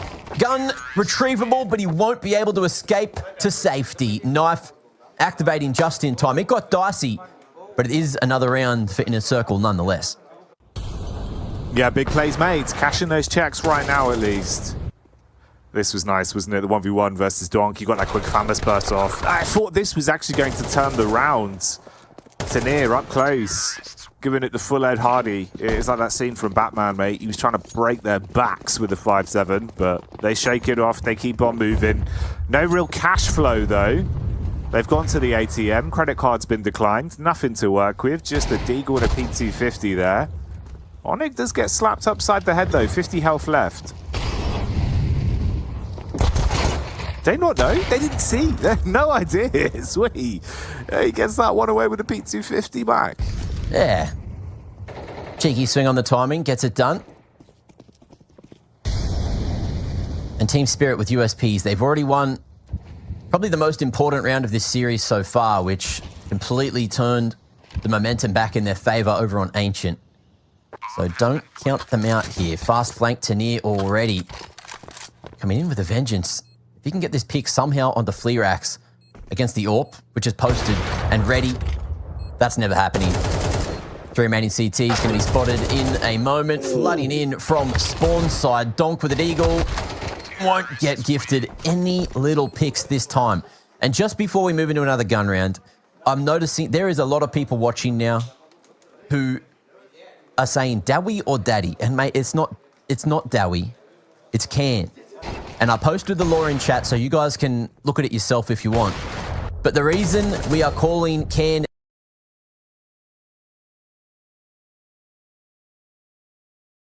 Daddy is because in the lobby last week, you guys might not have watched stage 1, that's fair enough, look, each to your own. Machine said, it's Can, right? What's going on there?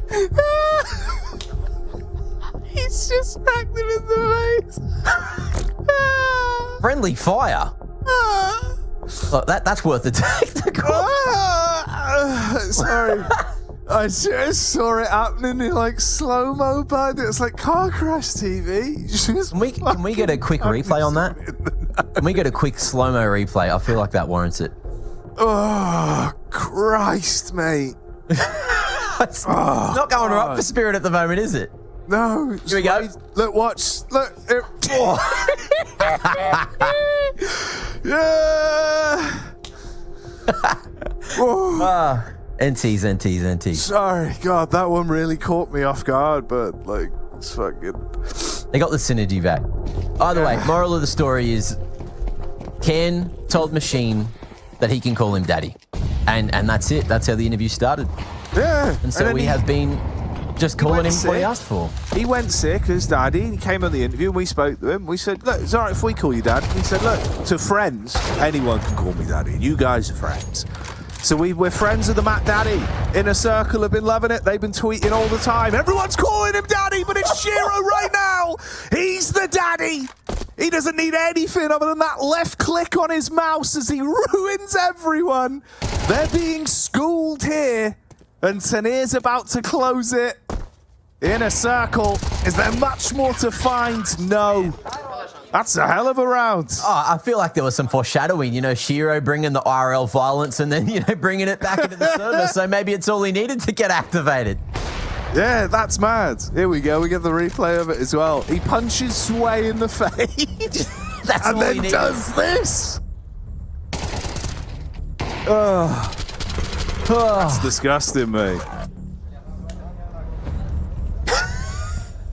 He still feels bad about it. No. Oh, it's so good. Well, that's wild. What is this series, bro? What is going on? Just Pro League things. Tied up, though. Straight into another tactical. Looking like Hallie wanted to have a quick chat with the boys. He had to explain to him, like, safetyness around fist bumps, Like, guys, please occupational don't punch each health other and anymore. Yeah. Please look both ways before you fist bump. Make sure you're not going to hit anyone in the face. Just getting the rules sorted while they can. The rule of thumb is sometimes if you have that minimal utility, is just go for the full Xe on 8, see how it goes. And they're going to be doing just that. Only Shiro, who's tucked away at triple, getting scaled upon real quick, but no quick flicks this time. Jungle smoke blocked, which leaves a gaping hole in that smoke. However, Dowie capitalizes, knowing that the CTs are trying to fight through that, finds 2 through the smokes, and now we're down to a 3-man advantage out of nowhere in a round that looked like it should never have really gone Inner Circle's way. It's like the protocols were just off. Shiro goes in, the others leave the vicinity, and they just weren't on the same page.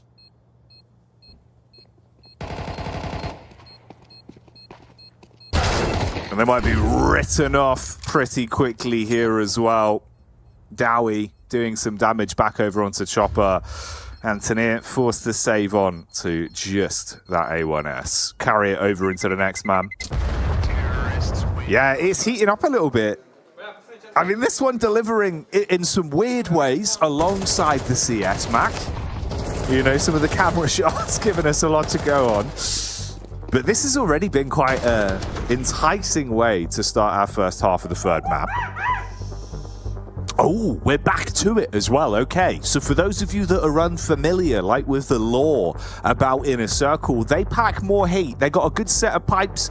They have the whole trajectory of different sounds that they like to bring out. Sometimes it's the monkey sounds. They've got the dog barking, where with some other classics we saw as well, Mac, right? Like they like to throw in a lot of unique kind of downtime meta when it comes to the yelling. Keeps you on your toes, I tell you.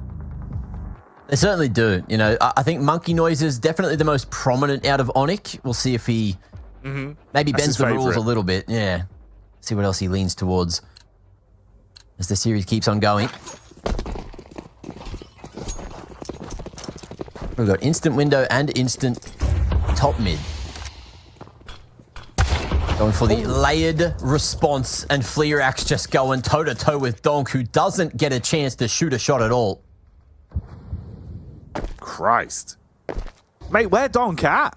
We need to put him on the back of a milk carton or something, Mac. It's been 2 maps now. Like, he's gone quiet, you know. He's gone missing. Someone get the PSA out there. If you know where he's gone, please let us know. I'm worried. If you have seen Donk around the area, DHL mailbag at efg.gg. Please get your submissions in, because he's kind of lost right now, as is Tanir. Losing life towards apartments. And it's just Chopper here to try and save the day. Nasty shot from Onic on the fadeaway. All right, now they're cooking with gas. Here we go. High temperature, but Chopper looks to try and be the 1,000-degree knife to slice through them. Only one, as his blade is broken. And Zwei not going to be able to handle this one. All the way back towards CT. Got to let it go. Egg on the face. A 5th round then for Inner Circle. And mate, some of the shots they're hitting, some of the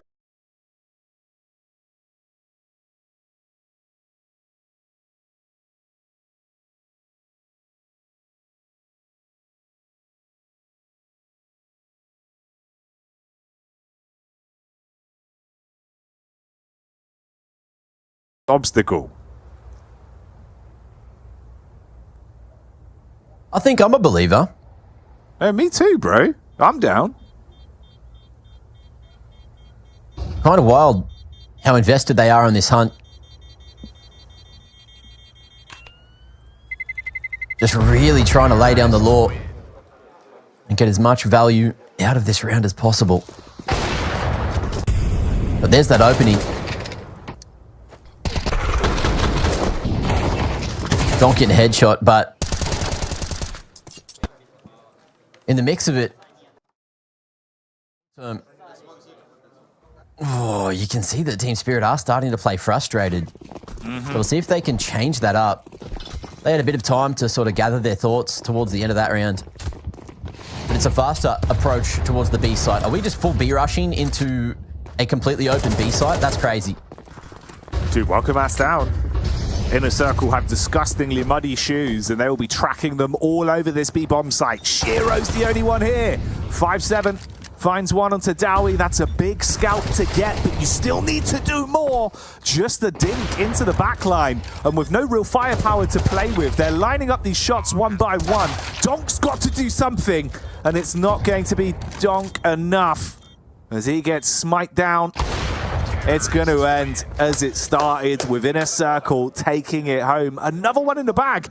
Carving space now on this T side. Good read, heads up call. Little bit expensive in a few places, but they get around. That's all they care about.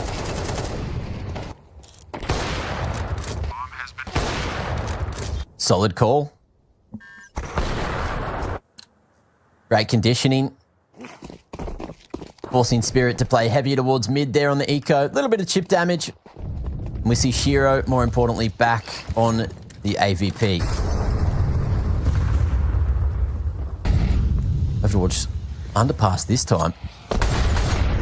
Looking to get right up into the action and maybe even formulate a fast flank. It's that B hit again. This time Chopper just needs to buy time for the flank to activate. And there's mollies, there's flames bloody every single where. Tanir coming through with a big double, which may have just warranted the round for them. And Shiro may not end up being necessary. Look at this push from Fleerax through the short smoke himself, just misses it. Finds Donk, and And now it's up to Shiro to get a freebie on this one. They know that Fleerax is over towards short side, and there's a flash, there's a smoke to completely force him out of the round. But the smoke has not hit the mark. Sway straight into the scope. Oh my lord, what a cluster. What a misstep. And Shiro's position now known. Fleerax getting up into the thick of things. The tap's there, the angle's found, and Fleerax with the clutch for a 7th. Team Spirit just unfortunately can't do anything right this half. Bro, it's so clean. It's so clean. That is clinical. Fleerax, you've got to rep him in a spot like that. He had the confidence to go for the heads-up play, subverts expectations for his own smoke for the short peak. And like you said, the fumble on the bag with the smoke as well, giving him so much more room to breathe into the round. He isolates those fights. Shiro, the experienced, AWPing superstar there, up against this young gun that, honestly, we were saying, kind of some of like the pre-game chats, he's looked unbelievable. That's what stage 1, dude. He gave us some of the most impressive fancy footwork with the AWP we'd seen in terms of consistency, and he's doing it again now versus Spirit. This is big. Inner Circle encompassing why this team's so fun to watch. They've got broken cash on the side of Spirit as well, bud. They're doing it all over again, Mac.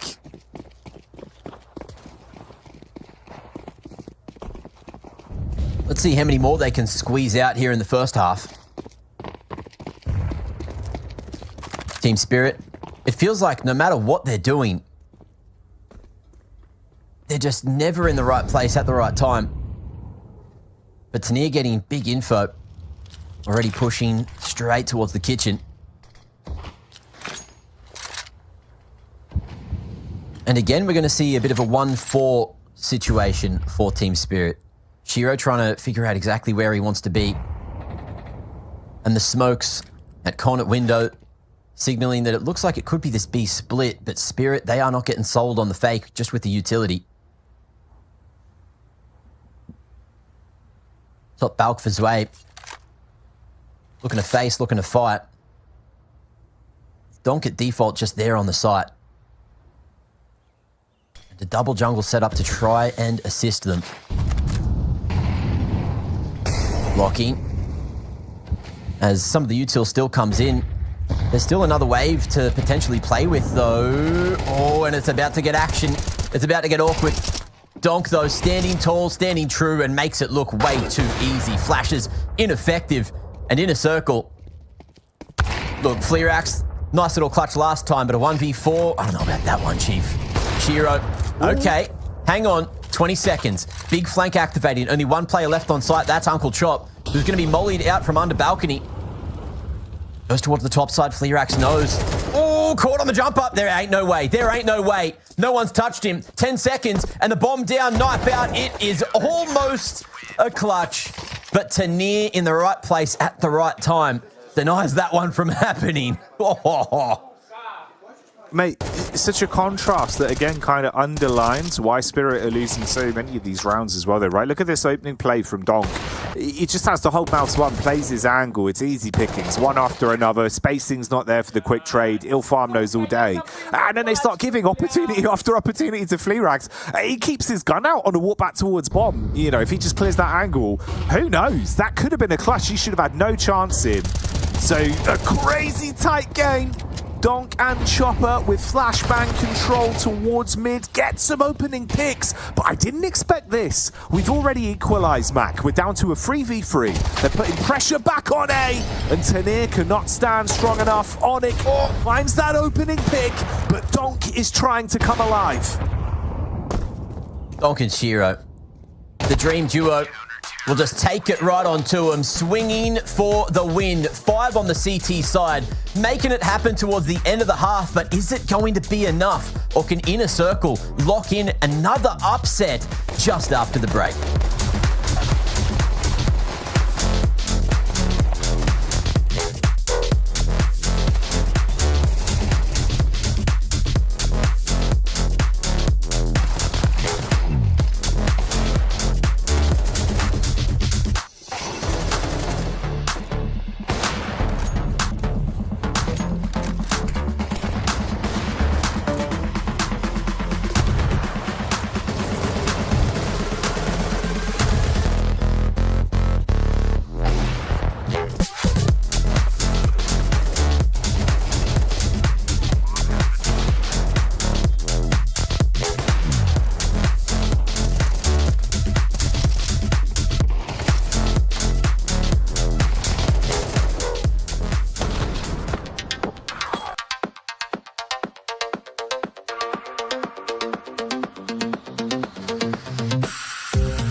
Want to turn your skins into real money?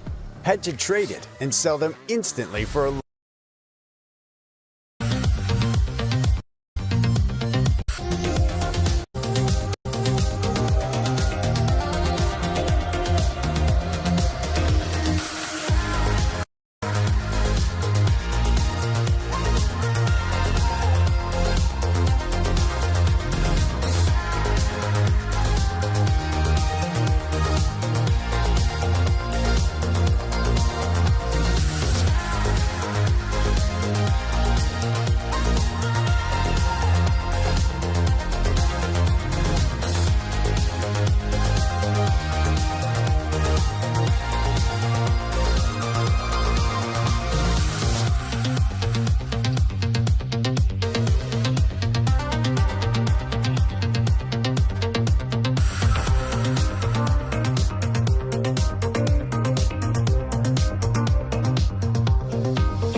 Shiro was giving out the fist bumps. As you can see here, it was 2 quick taps to his teammate's face, but he's been making major moves in the server as well. Of course, that's up against the firepower, the chutzpah, and the confidence that's been on display from Inner Circle, a young, talented team that are giving Spirit a real run for their money here, Mac, and could very well take the win. Leading the charge 7-5 right now. We step back into it with the second half pistol.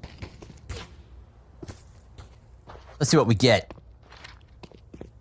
Spirit, the focal point, as one of the best teams in the world currently, but up against the young guns. Some 20-year-old Ukrainians just looking to show what they're capable of, and this is one of them. IGL Onyx standing, turning around and hoping that he could make something happen.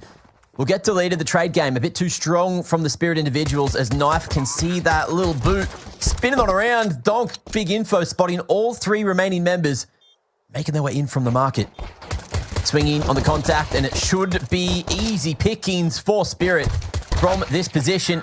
Nothing else found for Inner Circle, and that pistol should get Spirit back on track. Yeah, it should be a nice little course corrector there. Steer things in the right direction a little bit and give them a little bit of a groove to get on. Some nice clean shots at least.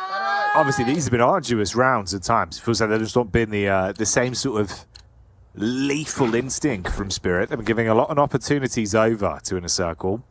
At least with the cash flow, this shouldn't be one of those. MP9 for Onyx. He'll run with it. They come for a faster play towards B. It wouldn't be the worst weapon for the job. Bit of a slower default though. Bombs left back towards T spawn site. So they're just holding this one, seeing if there's any aggression from Inner Circle.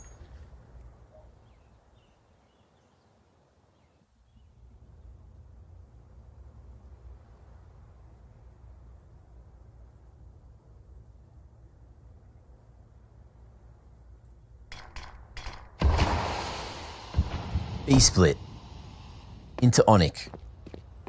What could possibly go wrong? CT's swinging on the contact, swinging on the timing. That's easy. For Spirit at the end. All tied up. And Inner Circle more interested in just going for a gun round. Onyx took a little risk with the MP9, but didn't work out. And that's huge for the T economy. So they will warrant themselves this bonus round. Mac 10, 3 Galils. AK in the mix with utility out the wazoo. And just trying to find a free pick with the airstrike towards Connector. As we see Inner Circle going for the 1-4 split. We'll see if it's effective in the end. Onyx, a lot of weight on his shoulders with the low bite, with the smoke, and with this whole half of the map under his control.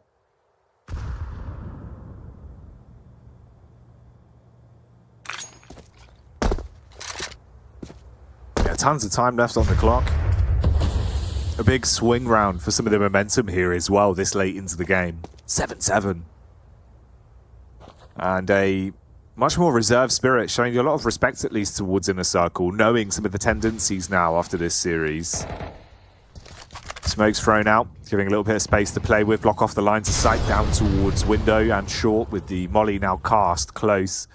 They're going to be able to walk up past it. Bear in mind, Onyx here does get the smoke down. Close towards them running up on it as well. Shaves a bit of time off the clock. He's getting a large read, sees all of the players, but has to make a move. Damage there, but no room to convert.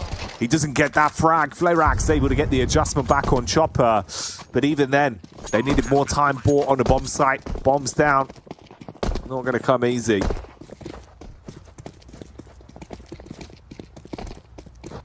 It just boils down to that one moment, right? Onyx needed to get at least one, maybe a second, just to buy time for Inner Circle to go for the rotate, but didn't even think about it. And they are playing the long game. 4 rifles should survive. If they can find any of these T's towards the back of apps as well, that's a bit of extra cash for the future. But Spirit, very aware of that being the situation, so they will not overstep. And it just boils down to those 2 picks for the whole round. At least with those alive, Onyx can be drop the rifle himself.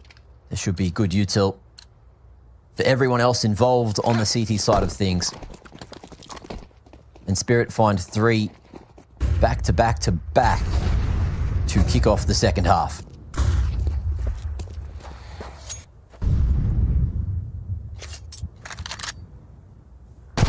Ooh, 2-player contact walkthrough.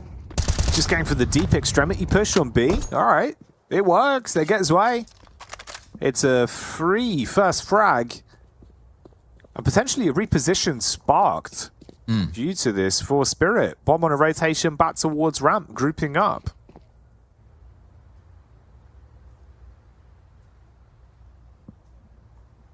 Inner Circle sending the numbers back towards the A site again. So it's a strong setup. What have we got? 2 smokes to play with if they want to, but Donk, happy as always to take the fight straight to them. Incend, spreading, burning, and forcing Donk into a very awkward position here. Taking away half his health to play with. And Dowie spotting the push towards the PAL side of things. Knife falling makes things even harder, and there's no one left on the inside of these smokes to play. Man disadvantage. And the big question is, the Inner Circle hang around and hope to find a pick and go for this retake, or are they just saving already?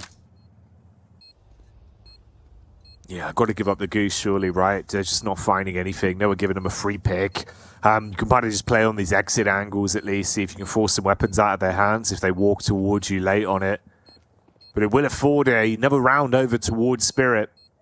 And this is Spirit, they're starting to suffocate them a little bit more now, right? You know, you're hitting shots a bit quicker. They're being able to find some momentum. Donk's coming back online as well, having that real off performance back on Nuke, and then sort of not finding his form in the early rounds of this one on Mirage either. It was worrying, because that could have been kind of a telltale that, yeah, this is going to peter off a little bit now, right? You've lost one of your big factors. So good to see him at least waking up.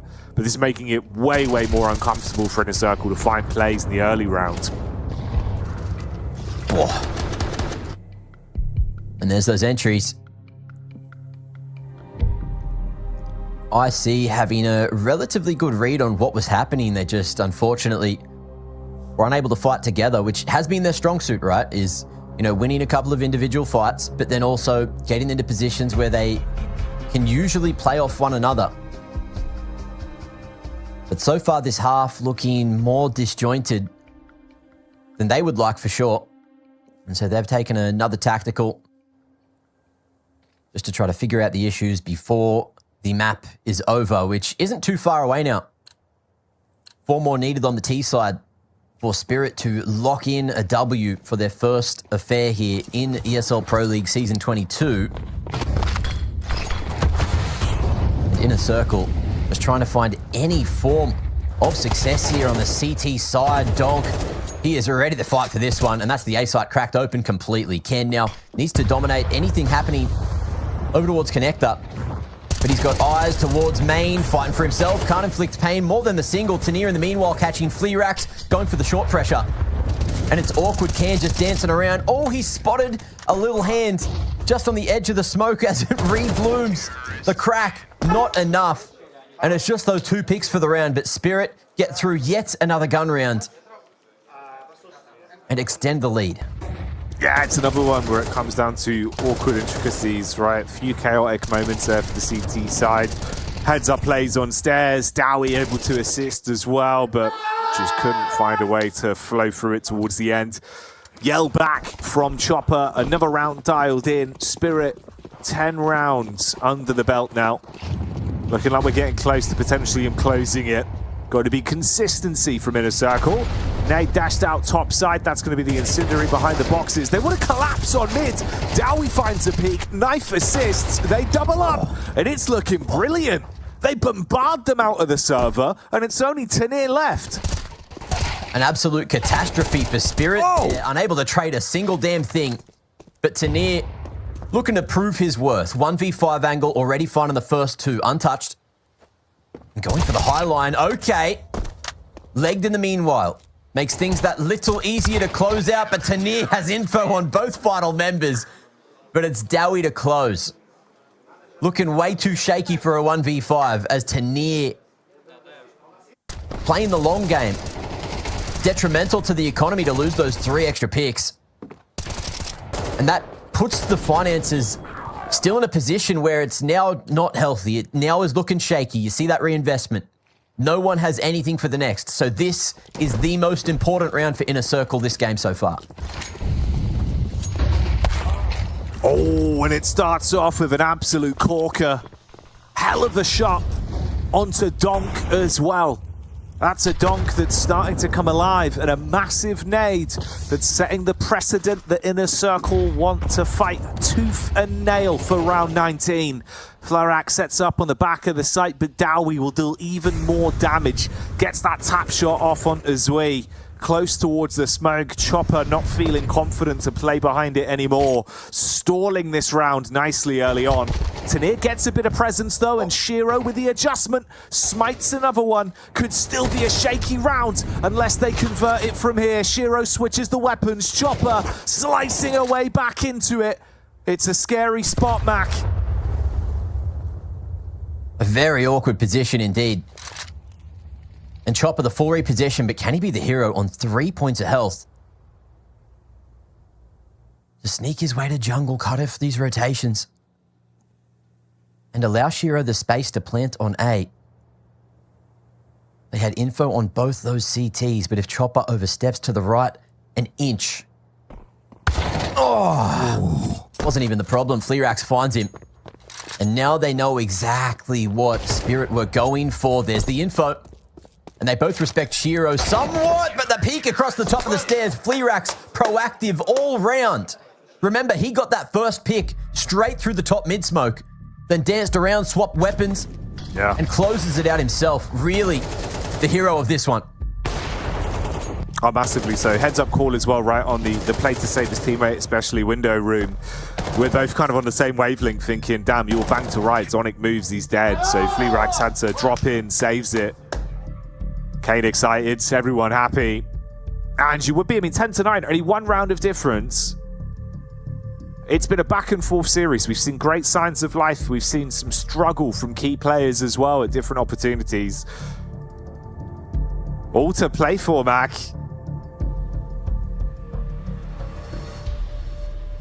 They got through it. But again, you look at the bank accounts for Inner Circle, it's still not healthy. They're still just dragging the economies, kicking and screaming through these rounds. But they have got Spirit to a point where their finances aren't looking the finest either.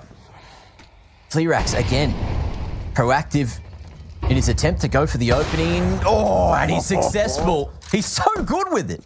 Yeah. He was one of the stars. He was one of the rising star AWPers that we were seeing throughout stage 1. So good in terms of opening plays. Very great, consistent AWPing as well. He might even double up. He's good. Sway goes back in, baited. And Fleerax can do no wrong. If there was a way to contend for a 10th round, well, this would be the opening play to make. 2 picks for free, giving them even more room in the late round trade game. They can play a passive round now, Mac. They can dial it right down. Just play for the info. Got the firebox and sandwich set up. Dowie looking to activate off of anyone else's contact. And Knife has left the scene. He's actually gone back to window thinking maybe there's a chance that someone has lurked their way up con through jungle. And he'll be right in assuming as much. But Dowie about to be found in the meanwhile. Firebox player. Oh no. It's crumbling. They tried to stay passive but didn't realize that there was no eyes on mid. Donk as well somehow wins that fight. And just when you thought it should have been a 10th for Inner Circle, these 3 key pieces for Team Spirit will all activate back to back. And this round is done. Avoid Fleerax at all costs. It works. All right, that's the donk we expect. Damn, dude, so confident in so many of those duels as well. It felt like he was at a disadvantage, even repping himself with a peek back towards B, but Fleerax will grab that one. Bail away with the AWP and hope to clutch onto it into the next. Some fancy footwork on the rifling there, though. The DONK making the plays.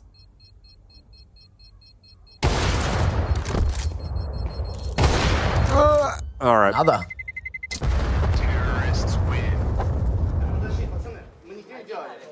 The Fleerax show on its way to 30 if this one continues.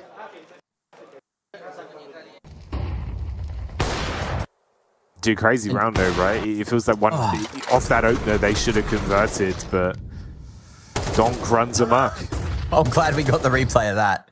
That was dirty from Tanir. Unfortunate for Ken, who was unable to track him. And let's see what changes. As mentioned, the economy was not in a good way for Inner Circle. And now they're left with this. Couple of MP9s. Fleerax hunting for that opening, but Shiro with the full punishment. And now that the raid boss is down, how do you get back into this as Inner Circle?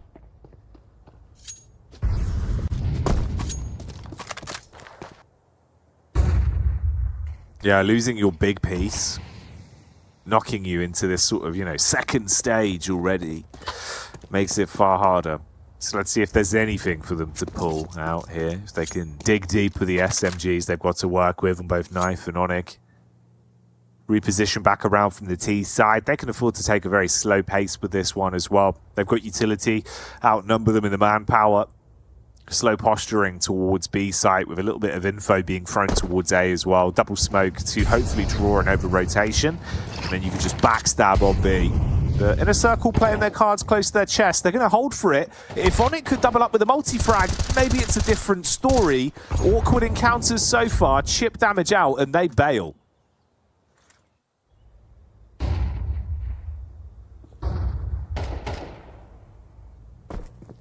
It's a long rotation with the bomb. And that clock is certainly ticking further and further down. Tanir in a power position, but needs to win this one. Oh, it's awkward.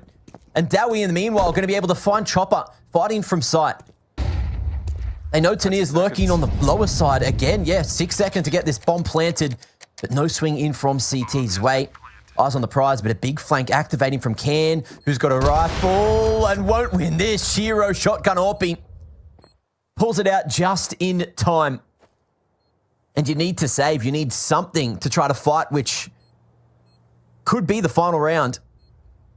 Moving into the next, Onyx will now warrant himself an AK to play with. No kit. There's no chance for the round. All picked up. Kit and HE. Everything whisked away to try and survive into the next. Dowie denying any aggression from the T's in this direction. But as you can see, their money isn't in the best way either after the reinvestment. It's still anyone's game if Inner Circle can start things strong, and Fleerax is going to have his preferred weapon to try and get that done.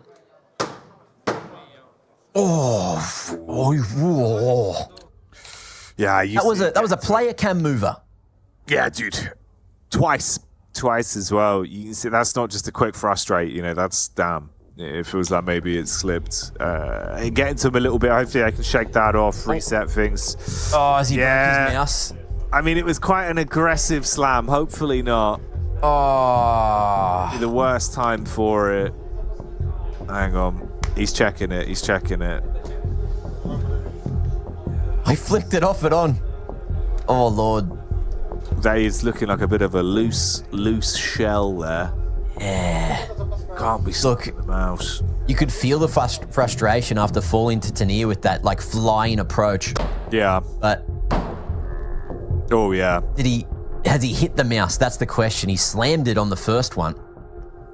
I mean, that might have been a direct impact. Yeah, that's what I think's happened there. So we've probably done some damage to the internals. It looks like the shell's maybe not clicking the same as it was with Dowie wiping away a bit of mouse off the mouse mat there. Worst time for it to happen as well, dude. Like, yeah, genuinely, I get it. It's a frustrating round, right? Like, it's just one of those. Some players just got to let it out.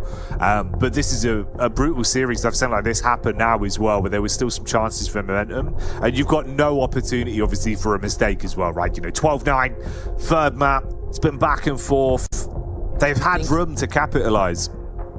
Fortunately, it's looking like he's rocking that super light, which is one, if not the most common mouse used by a lot of these pros. Yeah, we might be able to get the sub mouse. So, yeah, it's looking like he should be able to get this one cranky. Bring in the secondary. Yeah. Though I'm seeing... What do we got here? Is it a random corded mouse? Have they supplied... No, not. Yeah. Wait, that's just... They've given him one from out the back. What we got here? Is this just a mouse? It's just a random corded mouse that I looks guess if nothing like the previous. I suppose if he doesn't have another version of his mouse and he's like just straight wrecked it on the slam, I guess maybe there's no backup. This is what we got. This is what you got. That's the PSA. Don't break your mouse. Yeah, I don't have those rage issues. Yeah. And you won't have to, this is like, when you go to try on shoes and they just give you some random socks? Put those on, buddy. There's those. Watch him frag out. You know what? Whatever, dude. Watch Daddy do it anyway. You think Daddy gives a damn about not using the same mouse he started the tournament with? No. You think he cares? He's a big man. He's a boss. Against all and every adversity that has been thrown at him. Every possible thing not going right. No bungee. Mate, I like no paracorded mouse. We're going. It's the way they've gone in for the thumbs up. They've asked him thumbs up, you ready, bro? And he half thumbed and looked at the team I don't know, am I? Are you okay? Yeah, he's okay. Okay, full thumb from Daddy. He's got the wired mouse. He's got a working mouse again. Oh, this is crazy, bro. I can't believe he cracked the mouse, dude. The double tap from Daddy on the desk. They got one? It's hand movements. I don't know. They're yelling to the manager, maybe. Is that they asking? They got people in the voice range to potentially... Hey, you guys got a super light? We're live. Yeah, you got a super light, boys. Hey, please, mate. I broke my mouse. But anyway, we're live. We're back. 12-9. He might have a broken mouse, but now it's wired. So will it be reacting even quicker? Because they need this round, Mac. It's do or die. If you blow your lines on this one, the series is done. Spirit, take it. Oh, pushing into main. Tania inflicting pain. And at least Can going in first. Knows that he can be a bit more of a pawn in the game, considering he might not be able to play up to his standards. So gets traded, which still should favour the T's given the scenario. Chopper with the jump into window. And Dowie in the meanwhile taking out Donk. So numbers now favouring Inner Circle. They got good control to A main, but it's the B site they have to worry about. And they're walking into the scope, which was saved across for Fleerax. Flash is ineffective, but the shot connecting. And Chopper activating on the lurk. Can he find any value for money? 3 towards the B site, but again looking towards A. Knife, none the wiser that this is a player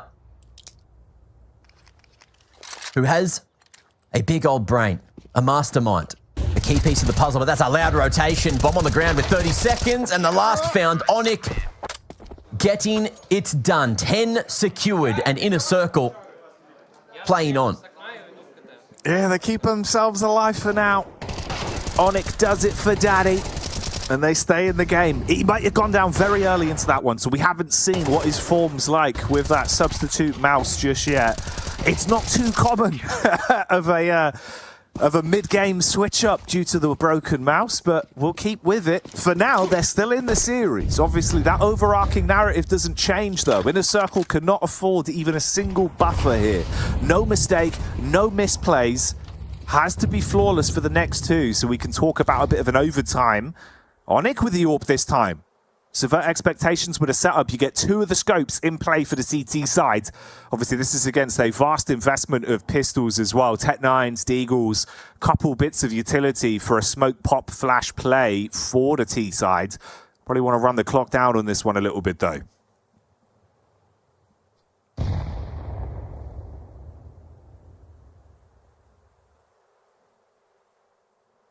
It's just a matter of when.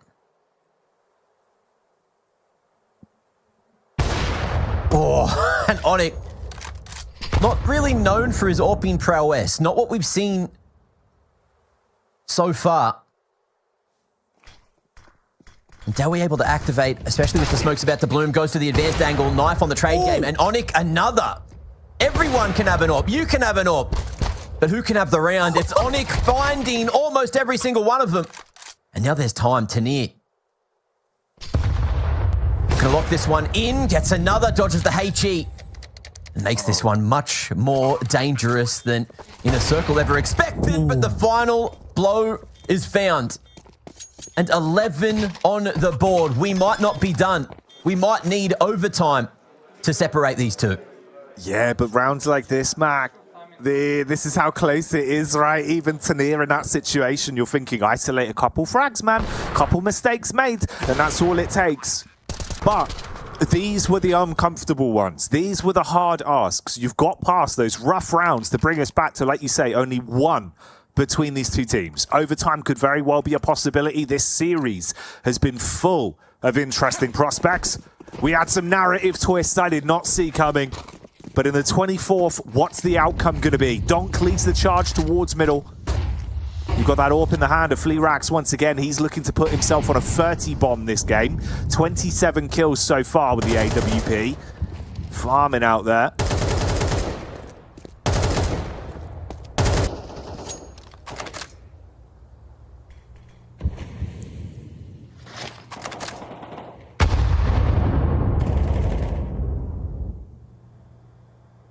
Everything coming to a boiling point.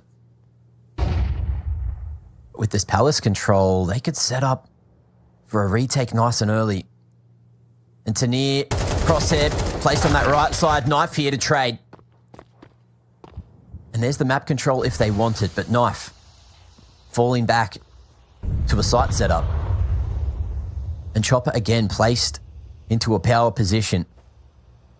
The lurk around from the window. It looks like A should be the target, given that the other 3 Spirit members are just lurking towards the bottom of Con. Molly to short side, but in comes the bomb, which could be seen in just a moment. Fleerax, no idea that Chopper is starting to clear, but he's hit something. He's hit his bloody mouse button. Whoa, and it forces Fleerax forward. It is chaos to close out this series. Oh no, Fleerax, Knife as well, going to be able to try to make this one happen. But Zwei head on the swivel to find those two. And Fleerax, the hero so far, but he's walked into the open. He's pulled out the secondary. Wants to try to stop the plant. How's he made it here? But he can't. 13-11 Spirit. Barely getting that across the line. Oh, Lord. Oh, dude. Oh, an uncomfortably close series. So many chances there.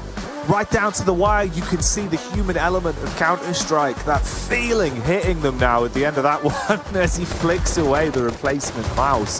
Man, they could have done it. They brought it so close. A ridiculously tight series. You know, coming into that, there's probably a lot of people that weren't too familiar with the heat that we've seen from this team. Inner Circle have been very fun to watch. They're showing us that they mean business and they are here to cash checks this season of Pro League. And for those of you that didn't know them, I hope this has educated you on some of the firepower and sort of the banter as well that this team is bringing. They've got optics for the future, a great series, but spirit, getting it over the end there. Incredible that it got this close. We thought, you know, there might be copium that Inner Circle